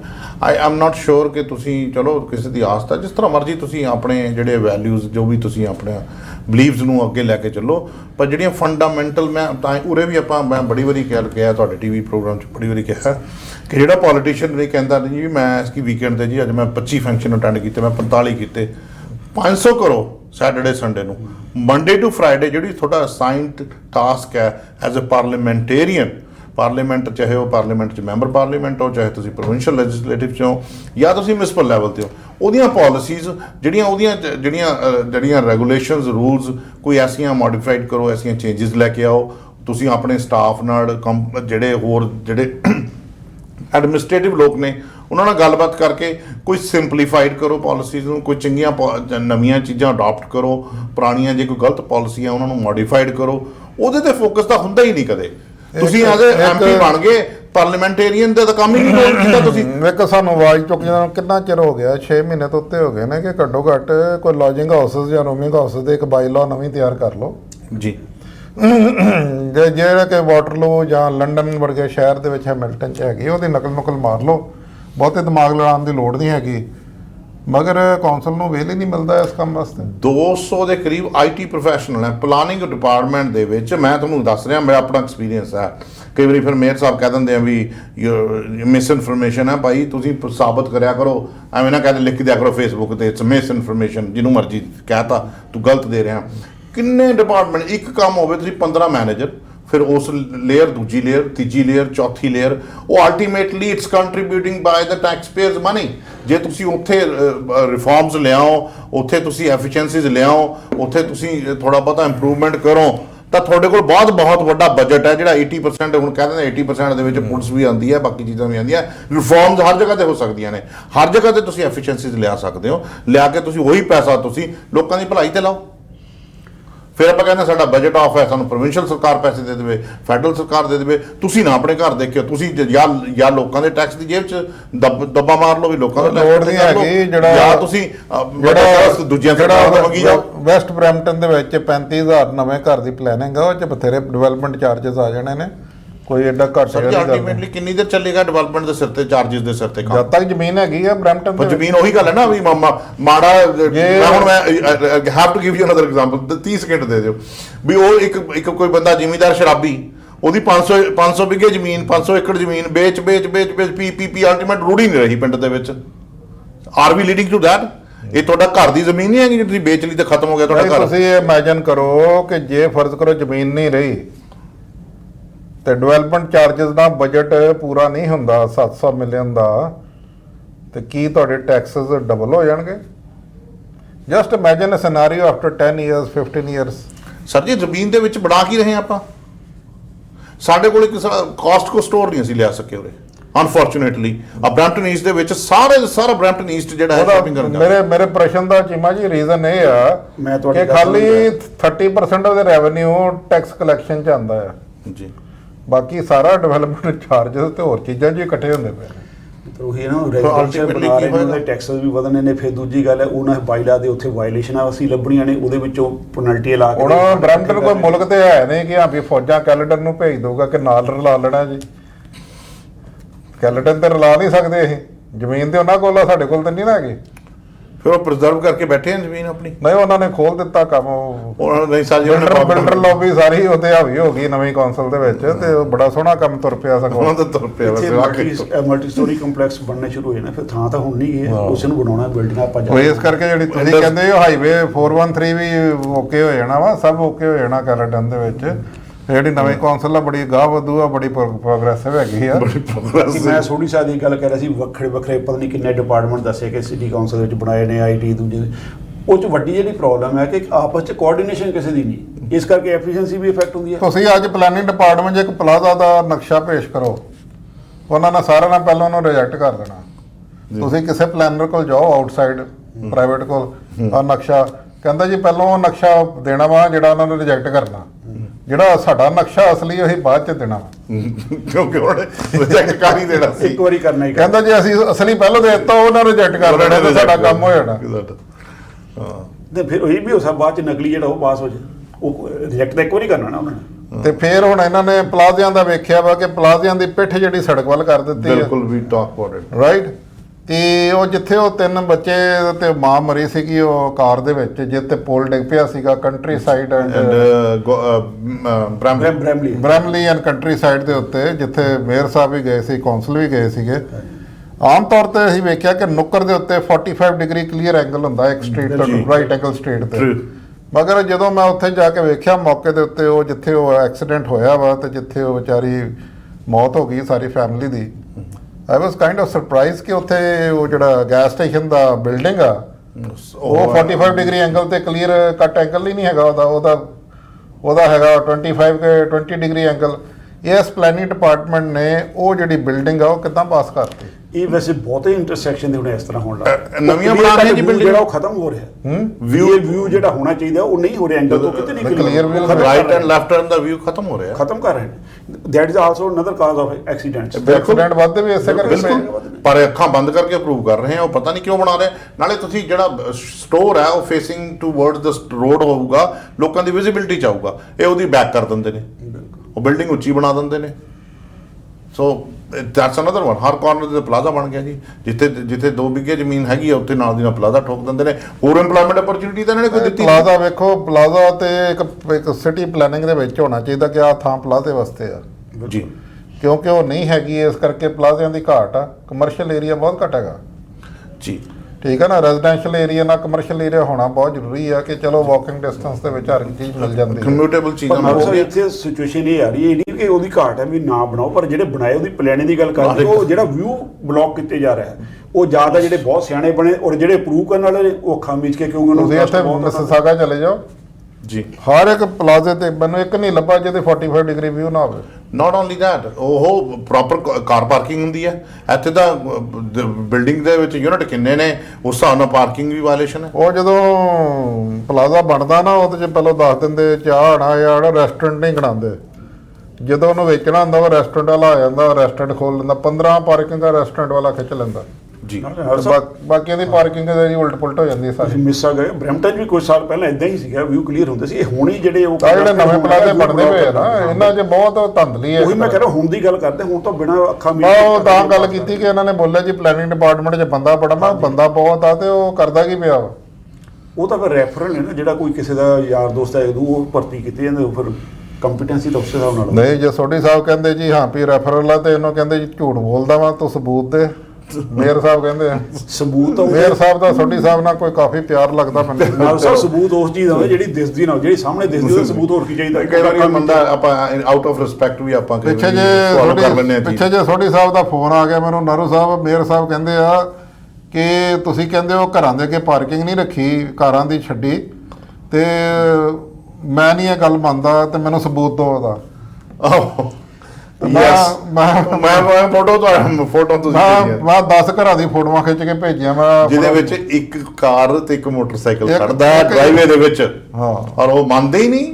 ਔਰ ਅੱਛਾ, ਇੱਕ ਟਰੋਲ ਆਰਮੀ ਉੱਥੇ ਨਹੀਂ ਹੈਗੀ, ਕਿਤੇ ਵੀ ਹੈਗੀ ਹੈ। ਜੋਤਵਿੰਦਰ ਸੋਢੀ ਨੂੰ ਵਿਰੋਧ ਕਰੋ, ਇਹ ਵੀ ਇੱਕ ਟਰੋਲ ਆਰਮੀ ਚਲਾਉਂਦੇ ਨੇ। ਤੁਸੀਂ ਸਿਟੀ ਚਲਾਓ, ਟਰੋਲ ਆਰਮੀ ਨਾ ਚਲਾਓ। ਕਈ ਚਮਚੇ ਨੇ ਮੇਅਰ ਸਾਹਿਬ ਦੇ ਕਿ ਜਿਹੜੇ ਕਿ ਹਾਂ ਵੀ ਮੁੱਦਿਆਂ ਤੇ ਗੱਲ ਨਹੀਂ ਕਰਦੇ, ਖਾਲੀ ਬੰਦਿਆਂ ਦੇ ਗੱਲ ਕਰਦੇ ਆ ਕਿ ਜਿਹੜੇ ਬੰਦੇ ਮੁੱਦੇ ਚੁੱਕਦੇ ਆ ਉਹਨਾਂ ਨੂੰ ਨੀਵਾਂ ਕਿੱਦਾਂ ਵਿਖਾਇਆ ਜਾਵੇ। ਮੈਨੂੰ ਇਹ ਗੱਲ ਦੀ ਸਮਝ ਨਹੀਂ ਲੱਗੀ ਕਿ ਬਰੈਂਪਟਨ ਦੇ ਮੁੱਦੇ ਚੁੱਕਣ ਦੇ ਵਿੱਚ ਕਾਹਦੀ ਸ਼ਰਮ ਆ। ਨਾਲੇ ਇਹਦੇ ਤੇ ਨਾ ਟਰੋਲ ਆਰਮੀ ਦੀ ਗੱਲ ਹੈਗੀ, ਉਹ ਗੱਲ ਹੈ ਕਿ ਚਾਹੇ ਤਾਂ ਗੱਲ ਹੋਵੇ ਵੀ ਇੱਥੇ ਮੀਂਹ ਪਿਆ, ਤੀਜਾ ਕੋਈ ਵੀ ਇਸ਼ੂ ਹੋ ਜਾਵੇ, ਟਰੋਲ ਕਹਿਣਾ ਕਿ ਮੇਅਰ ਜਿੰਦਾਬਾਦ। ਟਰੋਲ ਆਰਮੀ ਜਿਹੜੀ ਆ ਨਾ, ਉਹ ਅੰਗਰੇਜ਼ੀ 'ਚ ਬਹੁਤ ਸੋਹਣੀ ਸਫਿਸਟੀਕੇਟਡ ਵਰਡ ਲੱਗਦਾ ਵਾ, ਪੰਜਾਬੀ 'ਚ ਅਸੀਂ ਇਹਨਾਂ ਨੂੰ ਚਮਚੇ ਕਹਿੰਦੇ ਆ। ਪਰ ਉਹਨਾਂ ਨੂੰ ਤੁਸੀਂ ਕਹਿੰਦੇ ਹੋ, ਤੁਸੀਂ ਇੰਨੀ એનર્ਜੀ ਖਰਾਬ ਕਰਦੇ ਹੋ ਯਾਰ, ਇਹਦਾ ਵਿਰੋਧ ਕਰੋ ਕਹਿੰਦੇ ਨਹੀਂ ਨਾ ਸੋਸ਼ਲ ਮੀਡੀਆ ਤੇ। ਤੁਸੀਂ ਗੈਪਸ ਤੁਸੀਂ ਦੇਖੋ, ਮੇਅਰ 8-9 ਬੰਦੇ staff, councillor, regional councillor 2-2, MPP 3-4-5, MP 5। ਜੇ ਅਸੀਂ out of our personal time ਤੁਹਾਨੂੰ ਗੈਪਸ ਦੱਸ ਰਹੇ ਆ, ਤੁਸੀਂ you should be thankful. And ਜਿਹੜੇ MP ਨੇ ਉਹ ਫੈਡਰਲ ਲੈਵਲ ਤੇ ਕੰਮ ਕਰਦੇ ਆ ਜੀ, ਜਿਹੜੇ MPP ਨੇ ਉਹ ਪ੍ਰੋਵਿੰਸ਼ੀਅਲ ਲੈਵਲ ਤੇ ਕੰਮ ਕਰਦੇ ਆ, ਜਿਹੜੇ ਕਾਉਂਸਲਰ ਨੇ ਉਹ ਲੋਕਲ ਸਿਵਿਕ ਲੈਵਲ ਤੇ ਕੰਮ ਕਰਦੇ ਆ, ਰਾਈਟ। ਸੋ ਇਹਨਾਂ ਦੇ ਹਰ ਇੱਕ ਦੇ ਆਪਣੇ ਪਰ ਅਸੀਂ ਤਾਂ ਕਹਿ ਰਹੇ ਜੇ ਅਸੀਂ ਕੋਈ ਗੈਪ ਹਾਈਲਾਈਟ ਕਰ ਰਹੇ ਹਾਂ, ਜਾਂ ਤਾਂ ਤੁਸੀਂ ਇਹ ਕਹੋ ਵੀ ਤੁਸੀਂ ਇਹ ਜਿਹੜੀ ਸਾਡੀ ਜੁਰਿਡਿਕਸ਼ਨ 'ਚ ਨਹੀਂ ਆਉਂਦਾ ਸਿਟੀ ਦੀ ਜਿਹੜੇ ਸੋਸ਼ਲ ਐਕਟਿਵਿਸਟ ਨੇ, ਜਿੱਦਾਂ ਸੋਢੀ ਸਾਹਿਬ ਨੇ, ਚੀਮਾ ਸਾਹਿਬ ਨੇ, ਇਹ ਜਦੋਂ ਪੁਆਇੰਟ ਆਊਟ ਕਰਦੇ ਇਹਨਾਂ ਨੇ ਇਹ ਵੀ ਨਹੀਂ ਵੇਖਣਾ ਕਿ ਇਹ ਫੈਡਰਲ ਦਾ ਕੰਮ ਆ, ਇਹ ਪ੍ਰੋਵਿੰਸ਼ੀਅਲ ਦਾ ਕੰਮ ਆ ਤੇ ਇਹ ਸਿਟੀ ਦਾ ਕੰਮ ਆ। ਇਹਨਾਂ ਨੇ ਖਾਲੀ ਪੁਆਇੰਟ ਆਊਟ ਕਰ ਦੇਣਾ ਕਿ ਆਹ ਕਮੀ ਹੈਗੀ ਹੈ ਇੱਥੇ ਜੀ। ਜਿਹੜੇ ਉੱਥੇ ਦੇ ਸਿਟੀ ਕੌਂਸਲ ਆ ਜਾਂ ਜਿਹੜੇ MPP ਨੇ ਜਾਂ ਜਿਹੜੇ MPP ਨੇ, MP ਹੈਗੇ ਨੇ, ਉਹਨਾਂ ਦਾ ਕੰਮ ਆ ਵੇਖਣਾ ਕਿ ਹਾਂ ਵੀ ਕਿਹੜੇ ਅਦਾਰੇ ਦਾ ਕੰਮ ਆ, ਉਹਦੇ ਹਿਸਾਬ ਨਾਲ ਉਹਨੂੰ ਟੇਕ ਅਪ ਕੀਤਾ ਜਾਵੇ। ਟੇਕ ਅਪ ਕਰੋ ਤੇ ਵੇਖੋ ਜਿਹੜੇ ਸੋਸ਼ਲ ਹੈ ਉਹਨਾਂ ਦੀ ਫੀਡਬੈਕ ਹੁੰਦੀ ਹੈ ਜੀ। ਨਾਰੋ ਸਾਹਿਬ, ਮੈਂ ਇੱਕ ਚੀਜ਼ ਕਲੀਅਰ ਕਰਦਾ, ਐਸੀ ਗੱਲ ਨਹੀਂ ਕਿ ਸਾਨੂੰ ਇਹ ਨਹੀਂ ਪਤਾ ਫੈਡਰਲ ਦਾ ਕਿਹੜਾ, ਪ੍ਰੋਵਿੰਸ਼ੀਅਲ ਕਿਹੜਾ, ਮਿਊਨਿਸਪਲ ਕਿਹੜਾ ਹੈਗਾ। ਜਿਹੜਾ ਹੋਊਗਾ ਅਸੀਂ ਉਹਨੂੰ ਹੀ ਪੁਆਇੰਟ ਆਊਟ ਕਰਦੇ, ਉਹਨੂੰ ਕਹੀਦਾ ਨਹੀਂ। ਮੈਂ ਗੱਲ ਟਰੋਲ ਆਰਮੀ ਦੀ ਗੱਲ ਕੀਤੀ ਸੀ, ਉਹ ਜੇ ਅਸੀਂ ਪ੍ਰੋਵਿੰਸ਼ੀਅਲ ਦੀ ਗੱਲ ਕਰਦੇ ਕੋਈ ਵੀ ਦੇ ਵਿੱਚ ਇੱਥੇ ਮੀਂਹ ਪਿਆ, ਧੁੱਪ ਪਿਆ ਹੋਇਆ, ਉਹਨਾਂ ਨੇ ਥੱਲੇ ਕਮੈਂਟ ਮੇਅਰ ਜਿੰਦਾਬਾਦ, ਇਦੋਂ ਇਲਾਵਾ ਗੱਲ ਹੀ ਨਹੀਂ ਕਰਦੇ। ਬਾਕੀ ਜਿਹੜੀ ਤੁਸੀਂ ਪ੍ਰੂਫ ਦੀ ਗੱਲ ਕਰ, ਪ੍ਰੂਫ ਦਾ ਹੋਏਗਾ ਜੇ ਹੁਣ ਬਿੱਲੀ ਨੂੰ ਦੇਖ ਕੇ ਕਬੂਤਰ ਅੱਖਾਂ ਮੀਚ ਲਿਓ, ਕਹਿੰਦੇ ਜੀ ਬਹੁਤ ਮਿਹਨਤ ਕਰਦਾ। ਮੈਂ ਕਹਿੰਦਾ ਇੱਕ ਮਜ਼ਦੂਰ ਜਿਹੜਾ ਆ ਉਹ ਵੀ ਬੜੀ ਮਿਹਨਤ ਕਰਦਾ, ਇੱਕ ਟਰੱਕ ਚਲਾਉਂਦਾ ਸਿਰ ਤੇ ਲੈ ਕੇ 12 ਘੰਟੇ ਉਹ ਵੀ ਮਿਹਨਤ ਕਰਦਾ। ਕੀ ਉਹ ਟਰੱਕ ਵਾਲੇ ਨਾਲ ਵੱਧ ਮਿਹਨਤ ਕਰਦਾ ਮੇਅਰ ਤੁਹਾਡਾ? ਇਹ ਮੈਂ ਛੋਟਾ ਇੱਕ ਜੋਕ ਸੁਣਾਉਣਾ ਤੁਹਾਨੂੰ। ਉਹ ਕਹਿੰਦੇ ਵੀ ਜੰਗਲ ਦਾ ਕੋਈ ਰਾਜਾ ਗਿੱਦੜ ਨੂੰ ਬਣਾਤਾ, ਉਹ ਕਹਿੰਦਾ ਜੀ ਸਾਰਿਆਂ ਨੂੰ ਬਣਾਇਆ, ਮੈਨੂੰ ਕਿਉਂ ਨਹੀਂ ਬਣਾਉਂਦੇ ਨਾ, ਸੌਰੀ ਬਾਂਦਰ ਨੂੰ ਬਣਾਤਾ। ਤੇ ਉਹ ਕਿਸੇ ਦੇ ਸ਼ੇਰ ਨੇ ਰੋਜ਼ ਇੱਕ ਵਾਰੀ ਹੁੰਦਾ ਸੀ, ਮੈਂ ਕੋਈ ਬੈਠਾ, ਮੈਂ ਕੋਈ ਰਾਜ ਨਹੀਂ ਕਰਨਾ, ਮੈਨੂੰ ਰੋਜ਼ ਇੱਕ ਜਾਨਵਰ ਭੇਜ ਦਿਆ ਕਰੋ ਖਾਣ ਵਾਸਤੇ, ਮੈਨੂੰ ਖੁਰਾਕ ਮਿਲਣਾ ਚਾਹੀਦਾ। ਤੇ ਉਹ ਇੱਕ ਆ ਗਿਆ ਜੀ, ਜਿਹਦੀ ਵਾਰੀ ਆ ਗਈ, ਸਮਝ ਲਓ ਹਿਰਨ ਦੀ ਵਾਰੀ ਆ ਗਈ, ਤੇ ਉਹਨੇ ਕਿਹਾ ਭਾਈ ਬਾਂਦਰ ਨੂੰ ਤੈਨੂੰ ਰਾਜਾ ਬਣਾਇਆ ਤੇ ਹੁਣ ਦੱਸ ਮੇਰਾ ਕਿ ਅੱਜ ਮੇਰਾ ਬਚਾਅ ਕਰ। ਉਹ ਜੀ ਕਹਿੰਦਾ ਖੜ ਐਂ ਕਰੀਏ ਟੱਪੇ, ਕਹਿੰਦਾ ਅੱਖਾਂ ਲਾਲ ਨੇ, ਮੁੱਛਾਂ ਖੜੀਆਂ ਨੇ, ਤੇ ਇੱਧਰ ਉੱਧਰ ਟੱਪੀ ਜਾਵੇ ਵਾਰ-ਵਾਰ, ਕਦੇ ਉੱਧਰ ਕਦੇ। ਉਹ ਕਹਿੰਦਾ ਜੀ ਉਹਨੇ ਆ ਜਾਣਾ, ਮੇਰਾ ਟਾਈਮ ਹੋ ਗਿਆ, ਮੈਨੂੰ ਦੱਸੋ ਕੀ ਕਰਾਂਗੀ। ਉਹ ਕਹਿੰਦਾ ਭੱਜ ਨੱਠ ਕਰਤਾ ਰਿਹਾ ਮੈਂ, ਹੋਰ ਕੀ ਕਰਾਂ? ਤੇਰੇ ਸਾਹਮਣੇ ਭੱਜ ਨੱਠ ਕਰ ਰਿਹਾ, ਜੋ ਉਹਦਾ ਹੋਇਆ ਉਹਨੇ ਭੱਜ ਨੱਠ ਕਰ ਰਿਹਾ। ਆਈ ਥਿੰਕ ਤੁਸੀਂ ਬਹੁਤ ਵਧੀਆ ਪੁਆਇੰਟ ਕਹਿਤਾ ਵੀ ਭੱਜ ਨੱਠ ਹੋ ਰਹੀ ਹੈ, ਕੰਮ ਨਹੀਂ ਹੋਣਾ, ਕੋਈ ਐਕਟੀਵਿਟੀ ਹੋ ਰਹੀ ਹੈ। ਜਿੰਦਾਬਾਦ। ਹਾਂ, ਮੈਂ ਬਹੁਤ ਕੰਮ ਕਰ ਰਿਹਾ, ਬਹੁਤ ਬਿਜ਼ੀ ਹੈਗੇ। ਮੈਂ ਤਾਂ ਕਹੇ ਜੀ 40-45 ਇਵੈਂਟ ਅਟੈਂਡ ਕੀਤੇ, ਤੁਸੀਂ 55 ਇਦਾਂ ਹੀ ਨਾ। ਸਾਡੇ ਉਹ ਜਿਹੜੇ ਚੈਨਲ ਦੇ ਓਨਰ ਹੈਗੇ ਨੇ, ਉਹ ਪ੍ਰੋਗਰਾਮ ਕਰਦੇ ਆ, ਸ਼ੋਅ ਕਰਦੇ ਆ, ਤੇ ਸੁਖਵਿੰਦਰ ਸਿੰਘ ਚੱਡੀ ਜੀ, ਤੇ ਉਹ ਪੰਜਾਬ ਦੀ ਗੱਲ ਬਹੁਤੀ ਕਰਦੇ ਆ ਜੀ, ਪੋਲਿਟਿਕਸ ਤੇ, ਅਕਾਲੀ ਦਲ ਦੀ, ਕਾਂਗਰਸ ਦੀ, ਹੋਰ ਇਹੋ ਜਿਹੇ। ਉਹਦੇ 'ਚ ਇਹੀ ਵੇਖਣ ਨੂੰ ਮਿਲਦਾ ਕਿ ਹਾਂ ਵੀ ਉੱਥੇ ਲੋਕੀ ਗੱਲਾਂ ਬਹੁਤੀਆਂ ਕਰਦੇ ਆ ਜੀ, ਐਕਟੀਵਿਟੀ ਬਹੁਤ ਆ, ਤੇ ਰਿਜ਼ਲਟ ਉਹਦਾ ਬਿਗ ਜ਼ੀਰੋ ਹੈ। ਇਹ ਥੋੜਾ ਹੋ ਮੈਂ ਜੋ ਨਾਲ ਅਸੀਂ ਵੀ ਇੱਥੇ ਆਏ ਸੀ ਨਾ, ਤੇ ਸਾਨੂੰ ਵੀ ਜਿਹੜੇ ਪੁਰਾਣੇ ਸੀ ਕਿਵੇਂ ਐਡਵਾਈਸ ਹੀ ਕਰਦੇ ਆ, ਫੈਕਟਰੀ ਜੁਆਇਨ ਹੈ, ਕਿਤੇ ਵੀ ਕੰਮ ਕਰਨਾ, ਉਹ ਕਹਿੰਦੇ ਕੰਮ ਥੋੜਾ ਨਹੀਂ ਵੀ ਹੁੰਦਾ ਨਾ, ਐਕਟੀਵਿਟੀ ਦਿਸਣੀ ਚਾਹੀਦੀ, ਉਹੀ ਭੱਜ ਨੱਠ ਦਿਸਣੀ ਚਾਹੀਦੀ ਕਿ ਉਹਨੂੰ ਜਿਹੜਾ ਬੰਦਾ ਸਾਹਮਣੇ ਬੈਠਾ ਉਹਨੂੰ ਪਤਾ ਲੱਗੇ ਹਾਂ ਬੰਦਾ ਬਿਜ਼ੀ ਹੈ, ਭੱਜ ਨੱਠ ਕਰ ਰਿਹਾ ਪੂਰੀ। ਸੋ ਇਹ ਫੈਕਟ ਇੱਥੇ ਹੈਗਾ, ਉਹ ਆਪਾਂ ਵਰਡ ਹੋਰ ਚੇਂਜ ਕਰ ਲੈਂਦੇ ਆ, ਬਟ ਦਿਸ ਇਜ਼ ਰਿਐਲਿਟੀ। ਪਰ ਪੋਲੀਟੀਕਲ ਸਫੀਅਰ ਦੇ ਵਿੱਚ ਲੋਕ ਇਲੈਕਸ਼ਨ ਚੁਣ ਕੇ ਤੁਹਾਨੂੰ ਭੇਜ ਰਹੇ ਆ। ਐਕਸਪੈਕਟੇਸ਼ਨ ਇਜ਼ ਕਿ ਤੁਸੀਂ ਐਜ਼ ਅ ਪਾਰਲੀਮੈਂਟੇਰੀਅਨ, ਚਾਹੇ ਉਹ ਮਿਊਨਿਸਪਲ ਲੈਵਲ ਦੀ ਹੈ, ਲੋਕਲ ਪੋਲੀਟਿਕਸ 'ਤੇ ਕੰਮ ਕਰੋ। ਰੋਡ ਸੇਫਟੀ, ਪਬਲਿਕ ਸੇਫਟੀ, ਸੜਕਾਂ ਦੇ ਵਿੱਚ ਲਾਈਟਾਂ ਲਾਉਣ ਦਾ ਕੰਮ ਹੈ, ਲੈਫਟ ਰਾਈਟ ਸਿਗਨਲ ਲੈਂਕ ਬਣਾਉਣ ਦੀ ਲੋੜ ਹੈ। ਐਕਸੀਡੈਂਟ ਘਟਣਗੇ, ਲੋਕਾਂ ਦੀ ਜਾਨ ਬਚੂਗੀ। ਉਹ ਸਾਡਾ ਵੀ ਕੋਈ ਲਵਡ ਵਨ ਹੋ ਸਕਦਾ, ਸਾਡੇ ਕਿਸੇ ਦੋਸਤ ਮਿੱਤਰ ਦਾ ਵੀ ਹੋ ਸਕਦਾ, ਤੁਹਾਡਾ ਵਸਿੰਦਾ ਹੋ ਸਕਦਾ। ਜੇ ਛੋਟੀਆਂ-ਛੋਟੀਆਂ ਚੀਜ਼ਾਂ 'ਤੇ ਤੁਸੀਂ ਫੋਕਸਡ ਰਹੋਗੇ, ਤੁਹਾਡੇ ਕੋਲ ਇੰਨੀ ਬੜੀ ਆਰਮੀ ਹੈ ਆਫ ਸਟਾਫ ਐਟ ਸਿਟੀ ਹਾਲ, ਜਿਹਨੂੰ ਤੁਸੀਂ ਯੂਟਿਲਾਈਜ਼ ਕਰੋ ਉਹਦੀ ਸਰਵਿਸਿਜ਼ ਨੂੰ। ਮੈਂ ਨਹੀਂ ਕਹਿੰਦਾ ਉਹਨਾਂ ਨੂੰ ਤੁਸੀਂ ਲੇ ਆਫ ਦੇ ਦਿਓ, ਤੁਸੀਂ ਉਹਨਾਂ ਦੀ ਸਰਵਿਸਿਜ਼ ਯੂਟਿਲਾਈਜ਼ ਕਰੋ। ਉਹਨਾਂ ਨੂੰ ਕਹੋ ਵੀ ਭਾਈ ਤੁਸੀਂ ਦੇਖੋ, ਤੁਸੀਂ ਲਾਈਟਾਂ 'ਤੇ ਖੜ੍ਹਦੇ ਹੋ, ਬ੍ਰਿੰਗ ਯੂਰ ਆਈਡੀਆਜ਼। ਤੁਸੀਂ ਅੱਜ ਸਿਟੀ ਹਾਲ ਦੇ ਵਿੱਚ ਮੇਰੇ ਖਿਆਲ 2-2.5 ਬੰਦਾ ਹੋਣਾ, ਤੁਸੀਂ ਹਰ ਇੱਕ ਨੂੰ ਕਹੋ ਵੀ ਇੱਕ ਕਨਸੈਪਟ ਆਈਡੀਆ ਤੁਸੀਂ ਲੈ ਕੇ ਆਉਣਾ ਜਿਹਦੀ ਕਾਸਟ ਜ਼ੀਰੋ ਹੋਵੇ। ਤੁਸੀਂ ਦੇਖੋ ਕਿੰਨੇ ਆਈਡੀਆਜ਼ ਆਉਂਦੇ ਨਵੇਂ ਫ੍ਰੀ ਆਫ ਕਾਸਟ। ਵਿਜ਼ਨ ਹੋਣਾ ਚਾਹੀਦਾ ਜਿਹੜਾ ਲੀਡਰ ਹੈ ਉਹਦਾ, ਵੀ ਭਾਈ ਅਸੀਂ ਕੁਝ ਚੇਂਜ ਲਿਆਉਣੀ ਹੈ, ਅਸੀਂ ਇਹ ਲੋਕਾਂ ਦੀ ਜਿਹੜੀ ਜ਼ਿੰਦਗੀ ਹੈ ਬਿਹਤਰ ਬਣਾਉਣੀ ਹੈ, ਜਿਨ੍ਹਾਂ ਨੇ ਸਾਨੂੰ ਚੁਣ ਕੇ ਭੇਜਿਆ, ਜਿਹੜੇ ਸਾਨੂੰ ਟੈਕਸ ਕੰਟਰੀ। ਲੱਗਦਾ ਹੈ ਕਿ ਸੋਢੀ ਸਾਹਿਬ ਦੀ ਗੱਲਾਂ ਤੋਂ ਐਵੇਂ ਲੱਗਦਾ ਜਿੱਦਾਂ ਇਹ ਤਿਆਰੀ ਕਰਦੇ ਪਏ ਆ ਕਿ ਸਿਟੀ ਦੇ ਵਿੱਚ ਕੁਝ ਇਲੈਕਟਿਡ ਪੋਸਟ ਵਾਸਤੇ ਲੜ ਕੇ ਅੱਗੇ ਆਉਣ ਉੱਭਰ ਕੇ। ਨਹੀਂ, ਮੈਂ ਜੇ ਆਣਗੇ ਇਲੈਕਟ ਹੋ ਕੇ ਤੇ ਫੇਰ ਹੀ ਇਹ ਜਿੰਨੀਆਂ ਗੱਲਾਂ ਕਰਦੇ ਉਹਨੂੰ ਇੰਪਲੀਮੈਂਟ ਕਰ ਸਕਦੇ ਆ, ਯੋਗਦਾਨ ਦੇ ਸਕਦੇ ਆ ਆਪਣਾ। ਕੀ ਖਿਆਲ ਹੈ? ਜਿਵੇਂ ਸੋਢੀ ਸਾਹਿਬ ਨੇ ਸੋਰੀ ਮੈਂ ਕਰ ਇਹਨਾਂ ਕਿਹਾ ਕਿ ਕੋਈ ਬੰਦਾ ਫ੍ਰੀ ਦੀ ਇਨਪੁਟ ਦੇਵੇ, ਕੋਈ ਨਾ ਲੈ ਕੇ, ਪਰ ਰੌਲਾ ਕਿੱਥੇ ਹੁੰਦਾ ਕੀ ਹੈ ਕਿ ਅਸੀਂ ਇਸ ਓਪੀਨੀਅਨ ਵੀ ਲੈਣੀ ਹੈ ਤੇ ਪਲਾਨ ਕਰਨਾ ਕਿਵੇਂ ਕੀਤਾ ਜਾਵੇ। ਸਰ ਵਿਚਾਰ ਕਰਨ ਵਾਸਤੇ ਅਸੀਂ ਕਮੇਟੀ ਬਣਾ ਕੇ ਤੇ ਉੱਥੇ ਫੰਡ ਰਿਲੀਜ਼ ਪਹਿਲਾਂ ਕਰਦੇ ਹਾਂ ਵੀ ਇਸ ਕੰਮ ਨੂੰ ਪਲਾਨ ਕਰਨੀ, ਸੋਚਣ ਵਾਸਤੇ ਇੰਨੇ ਫੰਡ ਰੱਖ ਦਿੱਤੇ। ਅਸੀਂ ਤਾਂ ਫੰਡ ਦੇ ਨਾਲ ਗੱਲ ਕਰਦੇ, ਅਸੀਂ ਸੁਝਾਅ ਨਾਲ ਸਾਡਾ ਕੋਈ ਮੈਟਰ ਨਹੀਂ ਕਰਦਾ। ਸਰ ਜੀ ਇੱਕ ਬੜੀ ਸਿੰਪਲ ਮੈਂ ਗੱਲ ਕਹੀ ਹੈ ਕਿ ਤੁਸੀਂ all you have to say is ਇੱਕ ਸਰਕੂਲਰ ਜਿਹੜਾ ਹੈ ਈਮੇਲ ਦੇ ਉੱਤੇ ਜਾਂ ਸਿਸਟਮ ਦੇ ਵਿੱਚ ਕੱਢ ਦਿਓ ਬਈ ਤੁਸੀਂ ਇੱਕ ਕਨਸੈਪਟ, ਇੱਕ ਆਈਡੀਆ ਦੇਣਾ। ਤੁਸੀਂ ਰੋਜ਼ ਉਸ ਸ਼ਹਿਰ ਚੋਂ ਲੰਘ ਕੇ ਜਾਂਦੇ ਹੋ, ਰਹਿੰਦੇ ਹੋ ਤੇ ਤੁਸੀਂ ਦੱਸੋ ਕਿ ਕੀ ਤੁਸੀਂ ਚੇਂਜਸ ਭਾਲਦੇ ਹੋ। ਤੁਸੀਂ ਵੀ ਟੈਕਸ ਕੰਟਰੀਬਿਊਟਰ ਆ। ਜੇ ਆਪਾਂ ਲਿਆਂਦੇ ਤਾਂ ਨੈਗਰਾ ਫਾਲ ਤੋਂ ਆ ਸਾਰਾ ਸਟਾਫ, ਜਿਨ੍ਹਾਂ ਦੀ ਛਵੀ ਵੀ ਖਰਾਬ ਹੈ, ਕਿਉਂ ਹੁਣ ਉਹ ਇਸ਼ੂ ਦੱਬ ਗਿਆ ਨਾ, ਕਿਉਂਕਿ ਦੂਜਾ ਇਸ਼ੂ ਗੁਰਪ੍ਰੀਤ ਲਾਉਣ ਵਾਲਾ ਅੱਗੇ ਆ ਗਿਆ। ਸੋ every day Brampton is in news. ਮੈਂ ਤਾਂ ਕਿਹਾ ਕਿ ਬ੍ਰੈਂਪਟਨ ਇੱਕ ਐਸਾ ਸ਼ਹਿਰ ਹੈ ਜਿੱਥੇ ਰੋਜ਼ ਨਵਾਂ ਸਕੈਂਡਲ ਨਿਕਲਦਾ ਵਾ, ਤੇ ਉਹ ਜਿਹੜਾ ਸਕੈਂਡਲ ਸੀਗਾ ਹਾਇਰਿੰਗ ਦਾ ਨਾਇਗਰਾ ਸਟਾਫ ਦੱਬ ਗਿਆ, ਉਹ ਪਿੱਛੇ ਰਹਿ ਗਿਆ ਤੇ ਉਹਦੇ ਨਾਲ ਤਗੜਾ ਸਕੈਂਡਲ ਬਾਹਰ ਆ ਗਿਆ। ਇਹ ਨਵਸਤ ਧਰਤੀ ਗੋਲ ਹੈ ਵੀ ਹਰ ਆਪਾਂ ਇੰਡੀਆ, ਪੰਜਾਬ, ਦੂਜੀ ਥਾਵਾਂ ਦੇ ਜਦੋਂ ਕੋਈ ਇਸ਼ੂ ਹੁੰਦਾ, ਜਿੱਥੋਂ ਆਪਾਂ ਧਿਆਨ ਡਾਇਵਰਟ ਕਰਨਾ ਹੁੰਦਾ, ਉਦੋਂ ਅਸੀਂ ਕੋਈ ਹੋਰ ਹੌਟ ਇਸ਼ੂ ਲੈ ਆਉਂਦੇ ਹਾਂ। ਸੋ ਉਹੀ ਇੱਥੇ ਹੋ ਰਿਹਾ ਇੱਦਾਂ ਹੀ ਉੱਥੇ, ਕਿਉਂਕਿ ਇਹਨਾਂ ਨੇ ਆਪਣੀ ਖਾਨਾ ਪੂਰਤੀ ਵੀ ਕਰਨੀ ਹੁੰਦੀ ਹੈ। ਉਹ ਕਿਉਂ ਨਹੀਂ ਫ੍ਰੀ ਐਡਵਾਈਸ ਦਿੰਦੇ, ਕਿਉਂ ਨਹੀਂ ਸੁਜੈਸ਼ਨ ਮੰਗਦੇ? ਕਿਉਂਕਿ ਉਹਨਾਂ ਨੇ ਕਮੇਟੀਆਂ ਬਣਾ ਕੇ ਫੰਡ ਡਾਇਵਰਸ ਕਰਨੇ ਔਰ ਬਾਅਦ 'ਚ ਦੱਸਣਾ ਲਓ ਜੀ ਅਸੀਂ ਇਸ ਭਲਾਈ ਦੇ ਕੰਮ ਤੇ ਇੰਨੇ ਪੈਸੇ ਸਪੈਂਡ ਕੀਤੇ। ਇਸ ਵਾਸਤੇ ਉਹਨਾਂ ਨੇ ਆਪਣਾ ਘਰ ਦਿਖਾਉਣਾ। ਨਹੀਂ ਤੁਸੀਂ ਦੇਖੋ ਨਾ, ਇੱਕ ਬੜੀ ਸਿੰਪਲ ਜੀ ਗੱਲ ਹੈ, ਇੱਕ ਬੰਦਾ ਟੈਂਟਡ ਹਾਇਰ ਕੀਤਾ, ਦੂਜਾ ਕੀਤਾ, ਤੀਜਾ ਕੀਤਾ, ਫਿਰ ਟੋਰਾਂਟੋ ਸਟਾਰ ਨੇ ਐਡਾ ਬੜਾ ਆਰਟੀਕਲ ਛਾਪਤਾ ਕਿ ਉਹਦੇ ਵਿੱਚ ਇਹੀ ਗੱਲ ਕਹੀ ਸੀ ਨਾ ਕਿ ਲੋਕ ਬ੍ਰੈਂਪਟਨ ਬੀਟਸ ਦੇ ਵਿੱਚ ਜੋ ਛਾਪਿਆ ਗਿਆ, ਉਹਨੂੰ ਉਹਨਾਂ ਨੇ ਟੋਰਾਂਟੋ ਸਟਾਰ ਨੇ ਉਹਨੂੰ ਖਬਰ ਚੁੱਕ ਕੇ ਤੇ ਟੋਰਾਂਟੋ ਸਟਾਰ ਨੇ ਖਬਰ ਉੱਥੋਂ ਲਈ। ਇੱਕ ਵਰਡ ਯੂਜ਼ ਕੀਤਾ ਸੀ, mayor is use chasing the wrong tail, ਕੁਝ ਉਹਨਾਂ ਨੇ ਇੱਕ ਨਾਲ ਉਹ ਮੇਅਰ ਕਹਿੰਦੇ ਸੀ, ਕਿਉਂਕਿ ਮੇਅਰ ਸਾਹਿਬ ਨੇ ਮੇਅਰ ਨੇ ਇੱਕ ਚੀਜ਼ ਕਲੇਮ ਕੀਤੀ ਸੀਗੀ ਕਿ CEO ਨੂੰ ਜਿਹੜਾ ਬੰਦਾ ਕੰਫਰਟੇਬਲ ਸੀਗਾ ਮੈਂ ਉਹਨੂੰ ਅਲਾਉ ਕਰਤਾ ਕਿ ਤੂੰ ਹਾਇਰ ਕਰ ਲਾ ਜੀ।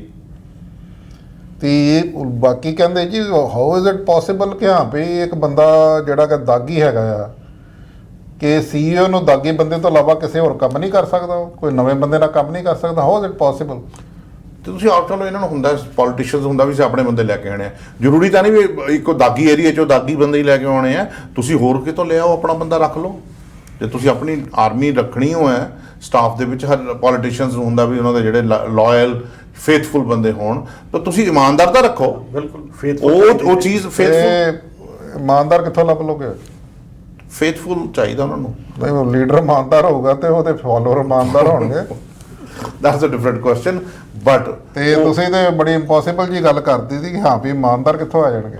ਘੱਟੋ ਘੱਟ ਤੁਸੀਂ ਜਿਹੜੇ ਜਿਨ੍ਹਾਂ ਦਾ ਕੋਈ ਅਕਸ਼ ਕਲੀਅਰ ਹੈ, ਉਹ ਚੀਜ਼ ਤਾਂ ਬੜੀ ਇੰਪੋਰਟੈਂਟ ਹੈ ਸਿਸਟਮ ਦੇ ਵਿੱਚ। ਦੇਖੋ ਚੀਮਾ ਸਾਹਿਬ ਕੀ ਖਿਆਲ ਹੈ? ਐਕਸਪੈਕਟ ਤਾਂ ਦੇਖੋ ਆਪਾਂ ਇਹੀ ਕਰਦੇ ਹਾਂ ਨਾ, ਪਰ ਚਾਹੀਦਾ ਇਸੇ ਹੋਪ ਤੇ ਹੁੰਦੇ ਸ਼ਾਇਦ ਕੋਈ ਇਮਾਨਦਾਰ ਬੰਦਾ ਹੈਗਾ, ਸਿੰਸੀਅਰ ਬੰਦਾ ਹੈਗਾ, ਕੰਮ ਕਰੇਗਾ ਜੀ। ਅਦਰਵਾਈਜ਼ ਓਪਨਲੀ ਕੋਈ ਜਦੋਂ ਬ੍ਰੈਂਪਟਨ ਬੀਟਸ ਦੇ ਵਿੱਚ ਡਿਬੇਟ ਚੱਲਦੀ ਪਈ ਸੀਗੀ, ਸੇਂਟ ਕੈਥਰੀਨ ਹੈਰਲਡ ਦੀ ਖਬਰ ਉੱਥੇ ਆਈ, ਗੱਲਬਾਤ ਕੀਤੀ, ਡਿਸਕਸ ਹੋਈ, ਕਾਫੀ ਬੰਦਿਆਂ ਨੇ ਉਹਦੇ 'ਚ ਉਤਸ਼ਾਹ ਹੋ ਕੇ ਇੰਗੇਜ ਕੀਤਾ। ਮੇਅਰ ਪੈਟਰਿਕ ਬਰਾਊਨ ਵੀ ਆਏ, ਉਹਨਾਂ ਨੇ ਵੀ ਆਪਣਾ ਪੱਖ ਦਿੱਤਾ ਕਿ ਹਾਂ ਵੀ ਸਿਟੀ ਨੇ ਹਾਇਰਿੰਗ ਕਿਉਂ ਕੀਤੀ ਹੈ ਜੀ। ਤੇ ਤਕਰੀਬਨ ਉਹਨਾਂ ਨੇ ਜਿੰਨੀਆਂ ਗੱਲਾਂ ਕੀਤੀਆਂ ਸੀਗੀਆਂ ਸਾਰੀਆਂ ਹੀ ਗਲਤ ਸੀਗੀਆਂ ਫੈਕਚੁਅਲੀ ਜੀ, ਲੀਗਲੀ ਤੇ ਫੈਕਚੁਅਲੀ ਤੇ ਹਾਇਰਿੰਗ ਪ੍ਰੋਸੈਸ ਵੱਲੋਂ ਸਾਰੀਆਂ ਗਲਤ ਸੀਗੀਆਂ। ਕਿਉਂਕਿ ਹਾਇਰਿੰਗ ਤੁਸੀਂ ਇਸ ਕਰਕੇ ਨਹੀਂ ਕਰ ਸਕਦੇ ਕਿ CEO ਨੂੰ ਆਪਣਾ ਬੰਦਾ ਪਹਿਲੀ ਗੱਲ ਆ ਕਿ CEO ਹੀ ਜਿਹੜਾ ਤੁਸੀਂ ਹਾਇਰ ਕੀਤਾ ਉਹ ਦਾਗੀ ਸੀਗਾ ਜੀ। ਫਿਰ ਉਹਦੇ ਨਾਲ ਜਿਹੜਾ ਸੈਕੰਡ ਇਨ ਕਮਾਂਡ ਲਿਆਂਦਾ ਉਹ ਵੀ ਉਹੋ ਜਿਹਾ ਸੀ, ਜਿਹੜਾ ਥਰਡ ਲਿਆਂਦਾ ਉਹ ਵੀ ਉਹੋ ਜਿਹਾ ਸੀਗਾ ਜੀ। ਸੋ ਇਹਦਾ ਕੀ ਸਿਗਨਲ ਕੀ ਦਿੰਦਾ ਆ ਕਿ ਤੁਸੀਂ ਜਾਣ ਬੁੱਝ ਕੇ ਇਹੋ ਜਿਹੇ ਬੰਦੇ ਲੈ ਕੇ ਆਉਂਦੇ ਹੋ ਕਿ ਜਿਨ੍ਹਾਂ ਦੇ ਰੀੜ ਦੀ ਹੱਡੀ ਜੇ ਇੰਨਾ ਦਮ ਨਹੀਂ ਹੈਗਾ, ਜਿਨ੍ਹਾਂ ਦੇ ਪਿਛਲੇ ਪਾਸੇ ਇੱਕ ਬੈਕਗ੍ਰਾਉਂਡ ਇਹੋ ਜਿਹਾ ਵਾ ਕਿ ਰਜਿਸਟ ਨਹੀਂ ਕਰ ਸਕਦੇ ਤੁਹਾਨੂੰ ਜੀ, ਤੇ ਤੁਸੀਂ ਉਹਨਾਂ ਕੋਲੋਂ ਜਿਹੜਾ ਮਰਜ਼ੀ ਕੰਮ ਕਰਾ ਲਓ। ਗੱਲ ਉਹੀ ਹੈ ਨਾ, ਕੰਮ ਕੀ ਕਾਰਨ ਹੈ ਲੈ ਕੇ ਆਉਣ ਦਾ। ਦੂਜੀ ਗੱਲ, ਕਸੂਰ ਸਾਡੇ ਬ੍ਰੈਂਪਟਨ ਵਾਸੀਆਂ ਦਾ। ਅਸੀਂ ਸੁੱਤੇ ਪਏ ਆ, ਘੰਟਿਆਂ ਦੇ ਵਿੱਚ ਲੱਗੇ ਪਏ ਆ, ਆਹ ਕਰ ਲਈਏ ਉਹ ਕਰ ਲਈਏ। ਵੀ never pay attention to what's happening in Brampton. Troll army ਜਿਹੜੇ ਸਾਡੇ ਵਰਗੇ ਦੋ ਚਾਰ ਬੋਲਦੇ ਆ, ਸਾਡੇ ਮਗਰ ਟਰੋਲ ਆਰਮੀ ਪਾ ਦਿੰਦੇ ਆ। ਉਹ ਜੇ ਸਾਡੀ city of Brampton the hiring practice mayor ਜਿੱਦਾਂ ਕਹਿੰਦੇ ਨੇ ਕਿ ਬਹੁਤ ਵਧੀਆ ਆ, ਕੋਈ ਆਲੋਚਨਾ ਨਹੀਂ ਹੋ ਸਕਦੀ, ਤੇ ਫਿਰ ਇੰਨੀਆਂ ਅਖਬਾਰਾਂ ਉਹਨੂੰ ਪ੍ਰੋਟੈਸਟ ਕਿਉਂ ਕਰਦੀਆਂ? ਸਰ ਜੀ ਇੱਕ ਚੀਜ਼ ਮੈਂ ਬਹੁਤ ਵਧੀਆ ਕਿਵੇਂ ਕਹਿ ਸਕਦੇ, ਤੁਸੀਂ ਕਹਿੰਦੇ ਪਹਿਲੇ ਹੀ ਜਿਹੜਾ ਸੀਓ ਲਾਇਆ ਸੀਗਾ ਉਦੋਂ ਕਹਿੰਦੇ ਜੀ ਸਾਨੂੰ ਤਾਂ ਪਤਾ ਹੀ ਨਹੀਂ ਸੀਗਾ। ਜੇ ਪਤਾ ਨਹੀਂ ਸੀ ਤਾਂ ਵਧੀਆ ਕਿਵੇਂ ਕਹਿ ਸਕਦੇ ਤੁਸੀਂ? ਫਿਰ ਸੈਕੰਡ ਜੇ ਤੁਹਾਡੇ ਉਦੋਂ ਬਾਅਦ ਨਿਗਾਹ 'ਚ ਆ ਗਿਆ, ਤੁਸੀਂ ਲਾਇਆ ਨਹੀਂ, ਤੁਸੀਂ ਕੋਈ ਐਕਸ਼ਨ ਨਹੀਂ ਲਿਆ, ਫਿਰ ਤੁਹਾਨੂੰ ਪਤਾ ਲੱਗ ਗਿਆ ਕਿ ਟੈਂਟਡ ਹੈਗਾ, ਉਹਨੂੰ ਤੁਸੀਂ ਫ੍ਰੀ ਹੈਂਡ ਦੇ ਰਹੇ ਜਿਹਨੂੰ ਮਰਜ਼ੀ ਲਿਆ, ਤੇ ਨੈਚੁਰਲੀ ਉਹ ਟੈਂਟਡ ਹੈ, ਦੂਜੇ ਨੂੰ ਵੀ ਉਹੋ ਜਿਹਾ ਲੈ ਕੇ ਇਹ ਡਿਫੈਂਡ ਤਾਂ ਕਿਤੇ ਵੀ ਨਹੀਂ ਕਰ ਸਕਦੇ। ਇਹ ਤਾਂ ਸਿਰਫ ਉਹੀ ਆ ਕਿ ਜਦੋਂ ਤੁਸੀਂ ਸੀਟ ਤੇ ਪਹੁੰਚ ਜਾਂਦੇ ਹੋ, ਫਿਰ ਇੱਕ ਪੋਚਾ ਕਵਰ ਅਪ ਪਤਾ ਹੁੰਦਾ ਕਿ ਅਸੀਂ ਝੂਠ ਬੋਲ ਰਹੇ ਹਾਂ। ਵੇਖੋ ਜਿਹੜੀ ਚੀਮਾ ਸਾਹਿਬ ਆਮ ਜਨਤਾ ਆ ਨਾ, ਜਿਹੜੀ ਬ੍ਰੈਂਪਟਨ ਬੀਟਸ ਤੇ 7000 ਮੈਂਬਰ ਨੇ ਜਾਂ 10000 ਮੈਂਬਰ ਨੇ ਜਿਹੜਾ ਉਹਨੂੰ ਵੇਖਦੇ ਪਏ ਗੁਫ਼ਤਗੂ ਨੂੰ, ਬਿਲਕੁਲ ਉਹ ਐਕਸਪਰਟ ਤੇ ਹੈ ਨਹੀਂ ਹੈਗੇ। ਠੀਕ ਜੇ ਇੱਕ ਸੀਨੀਅਰ ਇਹੋ ਜਿਹਾ ਮੇਅਰ ਆ ਕੇ ਬੋਲਦਾ ਆ ਕਿ ਹਾਂ ਵੀ ਆਹ ਗੱਲ ਠੀਕ ਆ ਤੇ ਆਹ ਗੱਲ ਗਲਤ ਆ, ਮੰਨ ਲੈਂਦੇ ਨੇ, ਤੇ ਲੋਕੀ ਉਹਨੂੰ ਇਮੀਡੀਏਟਲੀ ਮੰਨ ਲੈਂਦੇ ਆ। ਮਗਰ ਜਦੋਂ ਟੋਰਾਂਟੋ ਸਟਾਰ ਉਹ ਸਟੋਰੀ ਨੂੰ ਚੁੱਕ ਕੇ ਗਲਤ ਬਿਆਨੀ ਨੂੰ ਛਾਪਦਾ ਵਾ ਹੈਡਲਾਈਨ ਕਰਕੇ, ਤੇ ਫਿਰ ਉਹ 10,000 ਬੰਦਿਆਂ ਨੂੰ ਪਤਾ ਲੱਗਦਾ ਨਹੀਂ ਯਾਰ ਸਾਡਾ ਮੇਅਰ ਗਲਤ ਬੋਲਦਾ, ਉਹ ਸਾਰੇ ਚੱਕਰ ਦੇ ਵਿੱਚ ਮੇਅਰ ਦੀ ਛਵੀ ਖਰਾਬ ਹੁੰਦੀ ਹੈ। ਬਿਲਕੁਲ ਹੁੰਦੀ ਹੋਏਗੀ। ਪਰ ਨਾ ਸਾਹਿਬ ਮੈਂ ਤਾਂ ਪਹਿਲਾਂ ਤੋਂ ਹੀ ਕਹਿ ਰਿਹਾ ਵੀ ਜਿਹਦੇ ਦੇਖੋ ਇਹਨਾਂ ਨੂੰ ਮੌਕਾ ਹੈ, ਇਹ ਆਪਣੇ ਠੀਕ ਕੰਮ ਕਰਨ, ਨਹੀਂ ਕਰਨਗੇ ਤਾਂ ਨੈਕਸਟ ਟਾਈਮ ਲੋਕੀ ਸੋਚਣਗੇ ਜਿਵੇਂ ਜੇ ਚੀਜ਼ਾਂ ਪਰਦੇ ਥੱਲੇ ਤਾਂ ਰਹਿਣੀਆਂ ਨਹੀਂ, ਐਕਸਪੋਜ਼ ਹੋਣੀਆਂ ਸਾਰੇ। ਅਸੀਂ ਇਹ ਕੰਮ ਕਰਾਂਗੇ, ਸਾਰਿਆਂ ਨੇ ਕਰਨਾ, ਜਿਹਦਾ ਵੇਰ ਆਉ ਕਰੂਗਾ ਸਿਟੀ ਵਾਸਤੇ ਕਰੂਗਾ, ਤੇ ਨਹੀਂ ਹੋਊਗਾ ਤਾਂ ਲੋਕਾਂ ਨੂੰ ਜਵਾਬ ਦੇਣਾ ਪਊਗਾ। ਜ਼ੋਨਿੰਗਾਂ ਦੇ ਹੋਰ ਨੰਬਰ 2 ਸਾਡੀ ਆਸਕ ਬੜੀ ਪਰਸਨਲੀ 101 ਗੱਲ ਹੋਈ ਯਾਰ ਉਹਨਾਂ ਨਾਲ। ਮੈਂ ਗੱਲ ਕਹੀ ਸੀ ਅਸੀਂ ਵੀ never ask favouritism, we are asking is competent ਤੇ ਲੋਕਲ ਪੀਪਲ ਹਾਇਰ ਕਰੋ। ਬੜੇ ਦੋ ਸਿੰਪਲ ਜਿਹੇ ਵਰਡ ਨੇ, ਕੰਪੀਟੈਂਟ ਪਹਿਲੀ ਰਿਕੁਆਇਰਮੈਂਟ ਹੈ, ਕੰਪੀਟੈਂਟ ਹਾਂਜੀ, ਤੇ ਦੂਸਰੀ ਤੁਸੀਂ ਲੋਕਲ ਹਾਇਰਿੰਗ ਦਿਓ। ਹਾਂ ਕੋਈ ਇਹੋ ਜਿਹਾ ਫੀਲਡ ਹੈ ਲੋਕਲ ਨਹੀਂ ਮਿਲਾ ਦੈਨ ਯੂ ਗੋ। ਹਾਂ ਮਤਲਬ ਇਹ ਜੀ ਫਲਾਣਾ ਬੰਦਾ ਸੀ ਫਲਾਣੀ ਕਮਿਊਨਿਟੀ ਚ we are looking for competency. ਨਹੀਂ ਜਦੋਂ ਤੇ ਮੇਅਰ ਨੇ ਲੋਕਲ ਹਾਇਰ ਕੀਤਾ ਤੇ ਤੁਸੀਂ ਬਾਕੀ ਕਿੱਥੋਂ ਹਾਇਰ ਕਰ ਲਓਗੇ? ਜਾਂ ਤੇ ਮੇਅਰ ਲੋਕਲ ਹਾਇਰ ਕਰੋ, ਮੇਅਰ ਤੇ ਤੁਸੀਂ ਬਾਹਰਲਾ ਚੁਣਿਆ ਬੈਰੀ ਤੁਰਿਆ ਤੇ ਬਾਕੀ ਬੰਦੇ ਬਾਹਰ ਦੇ ਆਉਣਗੇ। ਹਾਂ ਤੇ ਬਾਕੀ ਬੰਦੇ ਬਾਹਰ ਦੇ ਆਣਾ ਨਾ ਉਹਦੀ ਡਿਸਕਸ਼ਨ। ਸੋ ਇਹ ਹੈ ਕਿ ਮੈਂਬਰ ਸਾਹਿਬ ਬਹੁਤ ਵੈਲਿਡ ਪੁਆਇੰਟ ਹੈ। ਰੈਜ਼ੀਡੈਂਟ ਨੂੰ ਐਡਵਾਈਸ ਹੈ ਨੈਕਸਟ ਟਾਈਮ ਸੋਚਣ ਕਿ ਉਹਨਾਂ ਨੇ ਬੰਦੇ ਸਾਰੇ ਬਾਹਰ ਦੇ ਲਿਆਉਣੇ ਕਿ ਇੱਥੋਂ ਜੇ ਤੁਸੀਂ ਲੋਕਲ ਮੇਅਰ ਚੁਣਦੇ ਹੋ ਤੇ ਨੈਚੁਰਲੀ ਹਾਇਰਿੰਗ ਲੋਕਲ ਹੋਏਗੀ। ਬਿਲਕੁਲ ਮੇਬੀ ਇਹ ਸਲੋਗਨ ਜਿਹੜਾ ਹੈ ਨਾ ਚਲਾਉਣਾ ਪਏਗਾ। ਇਹ ਸਲੋਗਨ ਬਣ ਗਿਆ ਜੀ, ਨੈਕਸਟ ਇਲੈਕਸ਼ਨ ਦਾ ਸਲੋਗਨ ਹੋ ਗਿਆ ਤੁਹਾਡਾ। ਠੀਕ ਹੈ ਨਾ। ਤੇ ਮਗਰ ਆ ਵੀ ਹੁਣ ਜਿੱਦਾਂ ਅਸੀਂ ਡਿਸਕਸ ਕਰਦੇ ਸੀਗੇ ਢਿੱਲੋਂ ਸਾਹਿਬ ਦੇ ਜਿਹੜਾ ਸਾਰਾ ਸੀਗਾ ਕਿ ਕੋਈ ਜ਼ਰੂਰੀ ਨਹੀਂ ਹੁੰਦਾ ਕਿ ਜਿਹੜਾ ਇੱਥੋਂ ਦਾ ਜੰਮਪਲ ਹੋਵੇ, ਇੱਥੋਂ ਦਾ ਪੜ੍ਹਿਆ ਲਿਖਿਆ ਬੱਚਾ ਹੋਵੇ, he is a better politician and a public servant than a guy who comes from another country ਜਿਹਨੇ ਇਮੀਗ੍ਰੇਸ਼ਨ ਕੀਤੀ ਆ। ਮੇਬੀ ਇਜ਼ ਬੈਟਰ ਕੁਆਲੀਫਾਈਡ, ਉਹਨੇ MA ਕੀਤੀ ਆ, BA ਕੀਤੀ ਆ, PhD ਕੀਤੀ ਆ, ਕੁਝ ਹੋਰ ਕੀਤਾ ਆ, ਐਕਸਪੀਰੀਅੰਸ ਜ਼ਿਆਦਾ ਆ, ਬਟ ਉਹ ਐਕਸਪੀਰੀਅੰਸ ਕੈਨੇਡੀਅਨ ਨਹੀਂ ਹੈਗਾ। ਦੈਟ ਡਜ਼ਨਟ ਮੀਨ ਕਿ ਹਾਂ ਵੀ ਉਹ ਕੈਨੇਡਾ ਦੇ ਵਿੱਚ ਸਰਵ ਨਹੀਂ ਕਰ ਸਕਦੇ। ਆਹ ਜਿਹੜੀ ਰਾਜ ਗਰੇਵਾਲ ਤੇ ਗੁਰਪ੍ਰੀਤ ਢਿੱਲੋਂ ਦਾ ਜਿਹੜਾ ਸਾਨੂੰ ਸਾਹਮਣੇ ਆਏ ਨੇ, ਤੇ ਅਨਲਕਲੀ ਦੋਵੇਂ ਬਰੈਂਪਟਨ ਈਸਟ ਤੋਂ ਸੀਗੇ ਜੀ, ਦੈਟਸ ਅਨਦਰ ਪਾਰਟ ਹੈ, ਤੇ ਦੋਵਾਂ ਦਾ ਸਿਮਿਲਰ ਬੈਕਗ੍ਰਾਉਂਡ ਸੀਗਾ, ਬਾਸਕਟਬਾਲ ਪਲੇਅਰ ਨੇ, ਦੋਵੇਂ ਅੱਛੇ ਪੋਲੀਟੀਸ਼ੀਅਨ ਸੀਗੇ, ਦੋਵਾਂ ਦੀ ਫੈਨ ਫੋਲੋਇੰਗ ਬੜੀ ਸਟਰੋਂਗ ਸੀਗੀ। ਗੁਰਪ੍ਰੀਤ ਢਿੱਲੋਂ ਐਤਕੀ 12,000 ਵੋਟਾਂ ਨਾਲ ਜਿੱਤਿਆ ਸੀਗਾ, 14 ਪਈਆਂ ਸੀ ਮੈਂ ਕਿਹਾ। ਹਾਂ, which is not bad, it's actually a very good. ਉਹਨਾਂ ਨੇ ਆਪਣੀ ਲੀਡ 7,500-8,000 ਤੇ ਇੰਪਰੂਵ ਕਰਕੇ ਸੈਕੰਡ ਟਾਈਮ 'ਚ ਉਹਨਾਂ ਨੇ 12,500 ਕਰ ਲਿਆ। ਮਗਰ ਇਹ ਕਹਿੰਦੇ ਆਇਆ you can't disrespect the voters. ਅੱਜ ਦੇ ਦਿਨ ਜੇ ਉਹ ਸਮਝਦੇ ਕਿ ਮੇਰੇ ਕੋਲੋਂ 12-14,000 ਬੰਦਾ ਹਾਲੇ ਵੀ ਮੇਰੇ ਨਾਲ ਖਲੋਤਾ ਆ, ਮੇਰੇ ਖਿਆਲ 'ਚ ਉਹਨਾਂ ਦੀ ਭੁੱਲ ਹੋਏਗੀ ਇਸ ਗੱਲ ਨੂੰ। ਮੈਂ ਨਾ ਸਹੀ ਪੁਆਇੰਟ ਤੁਸੀਂ ਇਹ ਵੀ ਕੁਦਰਤੀ 2-3 ਚੀਜ਼ਾਂ ਜੋੜ ਕੇ ਦੱਸਦੀਆਂ ਵੀ ਈਸਟ ਤੋਂ ਵੀ ਬਾਸਕਟਬਾਲ ਵੀ ਦੂਜੇ, ਇਹ ਮੈਂ ਸਪਸ਼ਟ ਹੈ ਵੀ ਇੱਕ ਕੋਇਨਸੀਡੈਂਸ ਹੈਗਾ। ਇਹ ਨਹੀਂ ਕਿ ਈਸਟ ਵਾਲੇ ਪਾਸੋਂ ਇੱਦਾਂ ਹੁੰਦਾ, ਇਟਸ ਅ ਕੋਇਨਸੀਡੈਂਸ ਕਿ ਦੋਨਾਂ ਹਾਲਤਾਂ ਦੇ ਵਿੱਚ ਉਹ ਕਈ ਚੀਜ਼ਾਂ ਜਿਹੜੀਆਂ ਮਿਲ ਗਈਆਂ ਹੈਗੀਆਂ। So we are not trying to generalise it. ਨਹੀਂ ਹੁਣ ਚਲੋ ਅਸੀਂ ਤਾਂ ਕਹਿੰਦੇ ਆ ਵੀ ਕੋਈ ਅੱਗੇ ਨੂੰ ਜਿਹੜੀ ਹੈ ਸੇਧ ਮਿਲੇ, ਚੰਗੀ ਲੀਡਰਸ਼ਿਪ ਆਵੇ, ਚੰਗੇ ਕੰਮ ਹੋਣ ਲੋਕਾਂ ਦੇ, ਤੇ ਲੋਕਾਂ ਦੀ ਜਿਹੜੀ ਜਾਨ ਸੌਖੀ ਹੋਵੇ। ਲੋਕ ਤਾਂ ਆਪਣੇ ਕੰਮਾਂ ਕਾਰਾਂ 'ਚ ਹੀ ਦਬੇ ਪਏ ਆ, ਹਾਲਾਤ ਜਿਹੜੇ ਆ ਕੋਵਿਡ ਕਰਕੇ। ਇਹ ਸਾਰੇ ਚੱਕਰ ਦੇ ਵਿੱਚ ਪਤਾ ਕੀ ਹੁੰਦਾ ਪਿਆ ਵਾ ਕਿ ਜਿਹੜੇ ਅਸਲੀ ਮੁੱਦੇ ਨੇ ਜਿਨ੍ਹਾਂ ਤੇ ਸਿਟੀ ਹਾਲ ਨੂੰ ਕੰਮ ਕਰਨਾ ਚਾਹੀਦਾ ਜੀ, ਉਹਨਾਂ ਦੇ ਉਹ ਕੰਮ ਨਹੀਂ ਕਰਦੇ ਪਏ। ਐਗਜ਼ੈਕਟਲੀ ਨਾ ਉਧਰ ਧਿਆਨ ਨਾ ਜਾਏ, ਤੁਸੀਂ ਕੁਐਸਚਨ ਉਹਨਾਂ ਦਾ ਜਿੰਨਾ ਵੀ ਟਾਈਮ ਆ ਹੋਰ ਚੀਜ਼ਾਂ 'ਚ ਲੱਗੀ ਜਾਂਦਾ। ਜਿੱਦਾਂ ਆਹ ਜਿਹੜਾ ਐਪੀਸੋਡ ਆ ਇੰਟੈਗ੍ਰਿਟੀ ਕਮਿਸ਼ਨਰ ਰਿਪੋਰਟ ਜੀ, ਰਾਈਟ, ਹਾਂਜੀ, ਉਹਦੇ ਤੇ ਲੱਗ ਗਿਆ।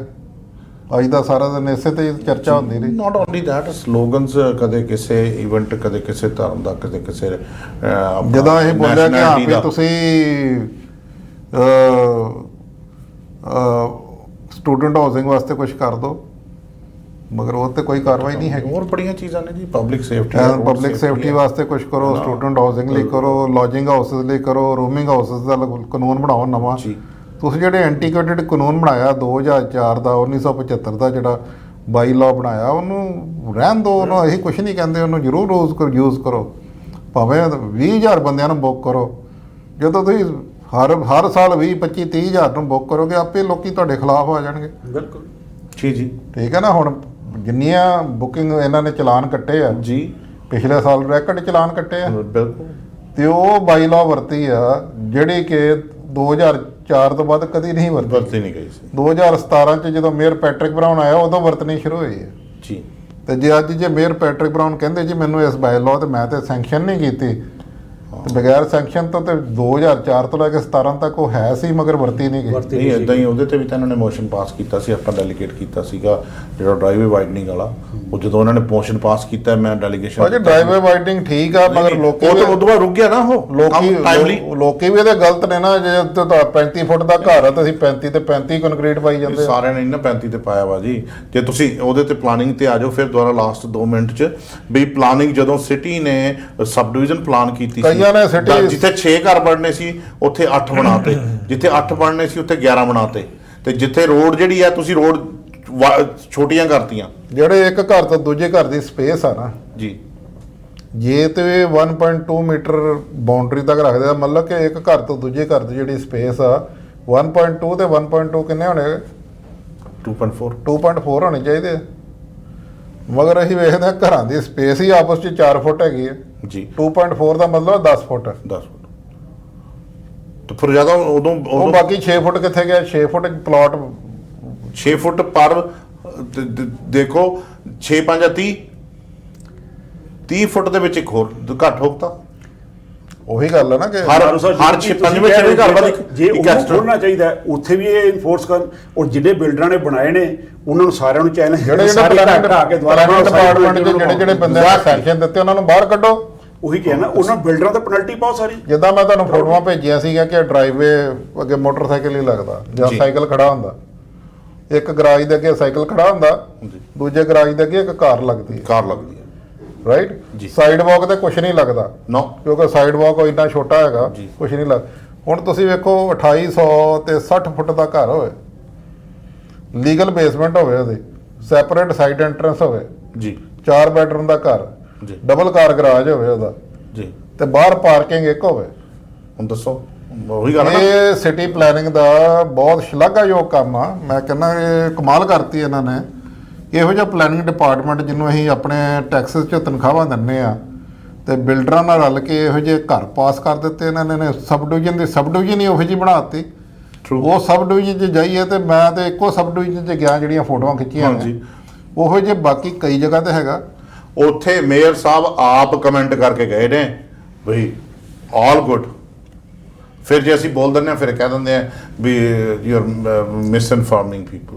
ਅਸੀਂ ਮਿਸਇਨਫਾਰਮ ਕਰਦੇ ਹਾਂ, ਤੁਸੀਂ ਰਾਈਟ ਇਨਫੋਰਮੇਸ਼ਨ ਭੇਜੋ ਤਾਂ ਸਹੀ ਨਾ ਲੋਕਾਂ ਨੂੰ ਪਤਾ ਤਾਂ ਲੱਗੇ what's happening in the town. ਜਾਂ ਤੇ ਮੇਅਰ ਸਾਹਿਬ ਕੋਈ ਜ਼ਰੂਰਤ ਹੋਵੇ, ਆਓ ਕਰੋ ਵਿਜ਼ਿਟ, ਤੇ ਉੱਥੇ ਸਾਈਟ ਵਿਜ਼ਿਟ ਕਰੋ, ਆਪਣੇ ਕਾਉਂਸਲਰ ਲੈ ਕੇ, ਆਪਣੇ ਮਾਈਕਲ ਪਲੈਸ਼ਨ ਨੂੰ ਲੈ ਕੇ, ਉਹਦਾ ਇਲਾਕਾ ਆ ਜੀ, ਰੀਜਨਲ ਕਾਉਂਸਲਰ ਮਾਈਕਲ ਪਲੈਸ਼ਨ ਦਾ ਇਲਾਕਾ ਨਾ ਜੀ, ਨਾਲ ਲੈ ਕੇ ਤੇ ਸਾਈਟ ਵਿਜ਼ਿਟ ਕਿਉਂ ਨਹੀਂ ਕਰਦੇ ਉੱਥੇ? ਨਹੀਂ ਤੇ ਨਾਲ ਸਾਨੂੰ ਟਾਈਮ ਦੇਣਾ, ਅਸੀਂ ਇੱਕ ਦਿਨ ਨਾਲ ਲੈ ਜੰਨੇ ਦਿਖਾ ਦੇਣਾ ਹੀ ਲਿਆ ਕੇ। ਮੈਂ ਤਾਂ ਬੜੇ ਵਾਰੀ ਕਿਹਾ ਰੋਡਸ ਤੇ ਤੁਸੀਂ ਹਾਈਵੇ 50 ਤੇ ਦੇਖੋ, ਵਾਹਨ ਵਾਲੇ ਪਾਸੇ industry, business, Mississauga, Bolton, Toronto, Brampton ਦੇ ਵਿੱਚ ਘਰ ਤੁਸੀਂ ਜਾਓ ਤਾਂ ਮੈਂ ਫੀਲਡ ਤੇ ਆਲ ਦਾ ਵੇ ਟੂ ਐਂਡ ਮਿਸੀਸਾਗਾ। ਇੱਕ ਪਾਗੜ ਛੋਟੀ ਜਿਹੀ ਰਹਿ ਗਈ ਸੀ, ਉਹ ਵੀ ਚੱਕ ਤੇ ਫੱਟੇ ਐਤਕੀ ਡਨ। ਹੁਣ ਬਰੈਂਪਟਨ ਵਾਲੇ ਲੈਂਡ ਵੈਸਟ 'ਚ ਥੋੜੀ ਜਿਹੀ ਬਚੀ ਸੀ, ਉੱਥੇ ਇਹਨਾਂ ਨੇ ਹੁਣ ਇਸ ਹਫ਼ਤੇ ਅਨਾਉਂਸ ਕਰ ਦੇਣੀ ਹੈ ਰੈਜ਼ੀਡੈਂਸ਼ੀਅਲ। ਕਿੱਥੇ? ਵੈਸਟ ਆਪਣਾ ਉਹ ਤਾਂ ਕਰ ਦਿੱਤੀ ਭਾਜੀ, ਉਹ ਦੈਟ ਇਜ਼ ਡਨ। ਹੁਣ ਰਹਿ ਕੀ ਗਿਆ? ਉਹ ਤੇ 35,000 ਨਹੀਂ, ਸੌਰੀ 45,000 ਹਾਊਸਸ ਆ ਰਹੇ ਨੇ। ਐਂਡ ਇਧਰੋਂ ਮੇਫੀਲਡ ਜੀ, ਅਗਲੇ ਪਾਸੇ ਵਿੰਸਟਨ ਚਰਚਲ ਤੱਕ ਹੈਰੀਟੇਜ, ਇਧਰੋਂ ਮਿਸੀਸਾਗਾ ਰੋਡ, ਤੇ ਉਸ ਪਾਸੇ ਕੁਈਨ ਸਟਰੀਟ। ਉਹੀ ਪਾਕਟ ਸੀਗੀ ਇਹਨਾਂ ਕੋਲੇ ਲੈਂਡ ਦੀ। ਉਹ ਵੀ ਲੱਭਦੇ ਰਹਿੰਦੇ ਨੇ ਦੇਖੋ, ਜੀ ਕਿਹੜੀ ਨਹੀਂ- ਥਾਂ ਖਾਲੀ ਹੈ ਉੱਥੇ ਫਿਰ ਨਹੀਂ, ਪਰ ਇਹਨਾਂ ਲੋਕਾਂ ਲਈ ਰੁਜ਼ਗਾਰ ਕਿੱਥੋਂ ਆਊਗਾ? ਫਿਰ ਬ੍ਰੈਂਪਟਨ ਜਿਹੜਾ ਸੀਨੀਅਰ ਹੋਮ ਤੋਂ ਫਿਰ ਸਲੀਪ ਸਿਟੀ ਤੋਂ ਸੀਨੀਅਰ ਹੋਮ ਹੀ ਬਣੇਗਾ ਨਾ। ਤਾਂ ਕਿਸੇ ਨੇ ਕਮੈਂਟ ਕੀਤਾ ਕਿ 45,000 ਘਰ ਬਣਾ ਦਿੱਤੇ ਆ, ਸੜਕਾਂ ਕਿੱਥੇ ਨੇ? ਕਿਹੜੀਆਂ ਸੜਕਾਂ ਨਵੀਆਂ ਬਣਾਉਂਦੇ ਪਏ ਹੋ? ਕਿਹੜੇ ਹਾਈਵੇ ਨਵੇਂ ਬਣਾਏ ਇਹਨਾਂ ਨੂੰ ਆ? ਕੀ ਫਰਕ ਪੈਂਦਾ ਕਿੰਨੇ ਬੰਦੇ ਐਕਸੀਡੈਂਟ ਹੁੰਦਾ, ਕਿੰਨੇ ਦੀ ਜਾਨ ਜਾਂਦੀ ਹੈ, ਕਿੰਨੇ ਬੰਦੇ ਦੀ ਲੱਤਾਂ ਬਾਹਾਂ ਟੁੱਟਦੀਆਂ? ਜੇ ਫਰਕ ਪੈਂਦਾ ਹੋਵੇ ਤਾਂ ਉਹਦੇ 'ਚ ਰਿਫਾਰਮਸ ਲੈ ਕੇ ਆਉਣ, ਉਹਦੇ ਵਿੱਚ ਚੇਂਜਸ ਲੈ ਕੇ ਆਉਣ, ਟਰਾਂਸਪੋਰਟੇਸ਼ਨ ਦੀ ਇੰਪਰੂਵਮੈਂਟ ਕਰਨ, ਰੈਪਿਡ ਟ੍ਰਾਂਜ਼ਿਟ ਚਲਾਉਣ, ਈਸਟ ਵੈਸਟ ਨਾਰਥ ਸਾਊਥ, ਥੋੜੀ ਬਹੁਤੀ ਲੋਕਾਂ ਨੂੰ ਰਾਹਤ ਮਿਲੇ, ਲੋਕ ਜਿਹੜਾ ਹਾਈ ਪ੍ਰੋਫਿਟ ਇੰਸ਼ੋਰੈਂਸ ਦੇ ਰਹੇ। ਬਾਕੀ ਨਰਸ ਇਹਨਾਂ ਹੁੰਦਾ ਪਲੈਨਿੰਗ ਦੇ ਵਿੱਚ ਕਿ ਜਿਹੜੇ ਘਰ ਬਣਾ ਉਹਦੇ ਨਾਲ ਨਾਲ ਬਾਕੀ ਫੈਸਿਲਿਟੀਆਂ ਵੀ ਜਿਹੜੀਆਂ ਸਕੂਲ ਹੈ, ਪਲਾਜ਼ਾ, ਸਾਰੇ ਉਹ ਵੀ ਤਾਂ ਫਿਕਸ ਕਰਨੇ ਨੇ। ਕਈ ਕੁਛ ਆਉਂਦਾ ਜੀ। ਨਾਲੇ ਅੱਜ ਦਾ ਪ੍ਰੋਗਰਾਮ ਅਸੀਂ ਇੱਥੇ ਸਮਾਪਤ ਕਰਦੇ ਹਾਂ। ਇਹਦੇ ਜਾਂਦੇ ਜਾਂਦੇ ਅਸੀਂ ਇਹ ਕਹਿ ਦਈਏ ਕਿ ਗੁਰਪ੍ਰੀਤ ਢਿੱਲੋਂ ਸਾਹਿਬ ਜਿਹੜੇ ਕਿ 9-10 ਚ ਰੀਜਨਲ ਕਾਉਂਸਲਰ ਨੇ, ਅੱਜ ਉਹਨਾਂ ਨੂੰ ਸਸਪੈਂਡ ਕਰ ਦਿੱਤਾ ਗਿਆ 3 ਮਹੀਨਿਆਂ ਵਾਸਤੇ ਫਰੋਮ ਆਲ ਡਿਊਟੀਜ਼। ਨਾਲ ਜਿੰਨੀਆਂ ਕਮੇਟੀਆਂ ਦੇ ਮੈਂਬਰ ਸੀਗੇ, 3 ਕਮੇਟੀਆਂ ਦੇ ਮੈਂਬਰ ਸੀਗੇ, ਉਹਨਾਂ 'ਚ ਕਮੇਟੀਆਂ 'ਚੋਂ ਕੱਢ ਦਿੱਤਾ ਗਿਆ ਉਹਨਾਂ ਨੂੰ। ਨਾਲ ਉਹਨਾਂ ਨੂੰ ਰੈਜ਼ੋਲੂਸ਼ਨ ਪਾਸ ਕਰਕੇ ਰਿਕੁਐਸਟ ਕੀਤੀ ਗਈ ਹੈ ਕੌਂਸਲ ਵੱਲੋਂ ਕਿ ਤੁਸੀਂ ਰਿਜ਼ਾਈਨ ਕਰ ਦਿਓ, ਇਹਨੂੰ ਹੋਰ ਲੰਮਾ ਨਾ ਲੈ ਕੇ ਜਾਓ।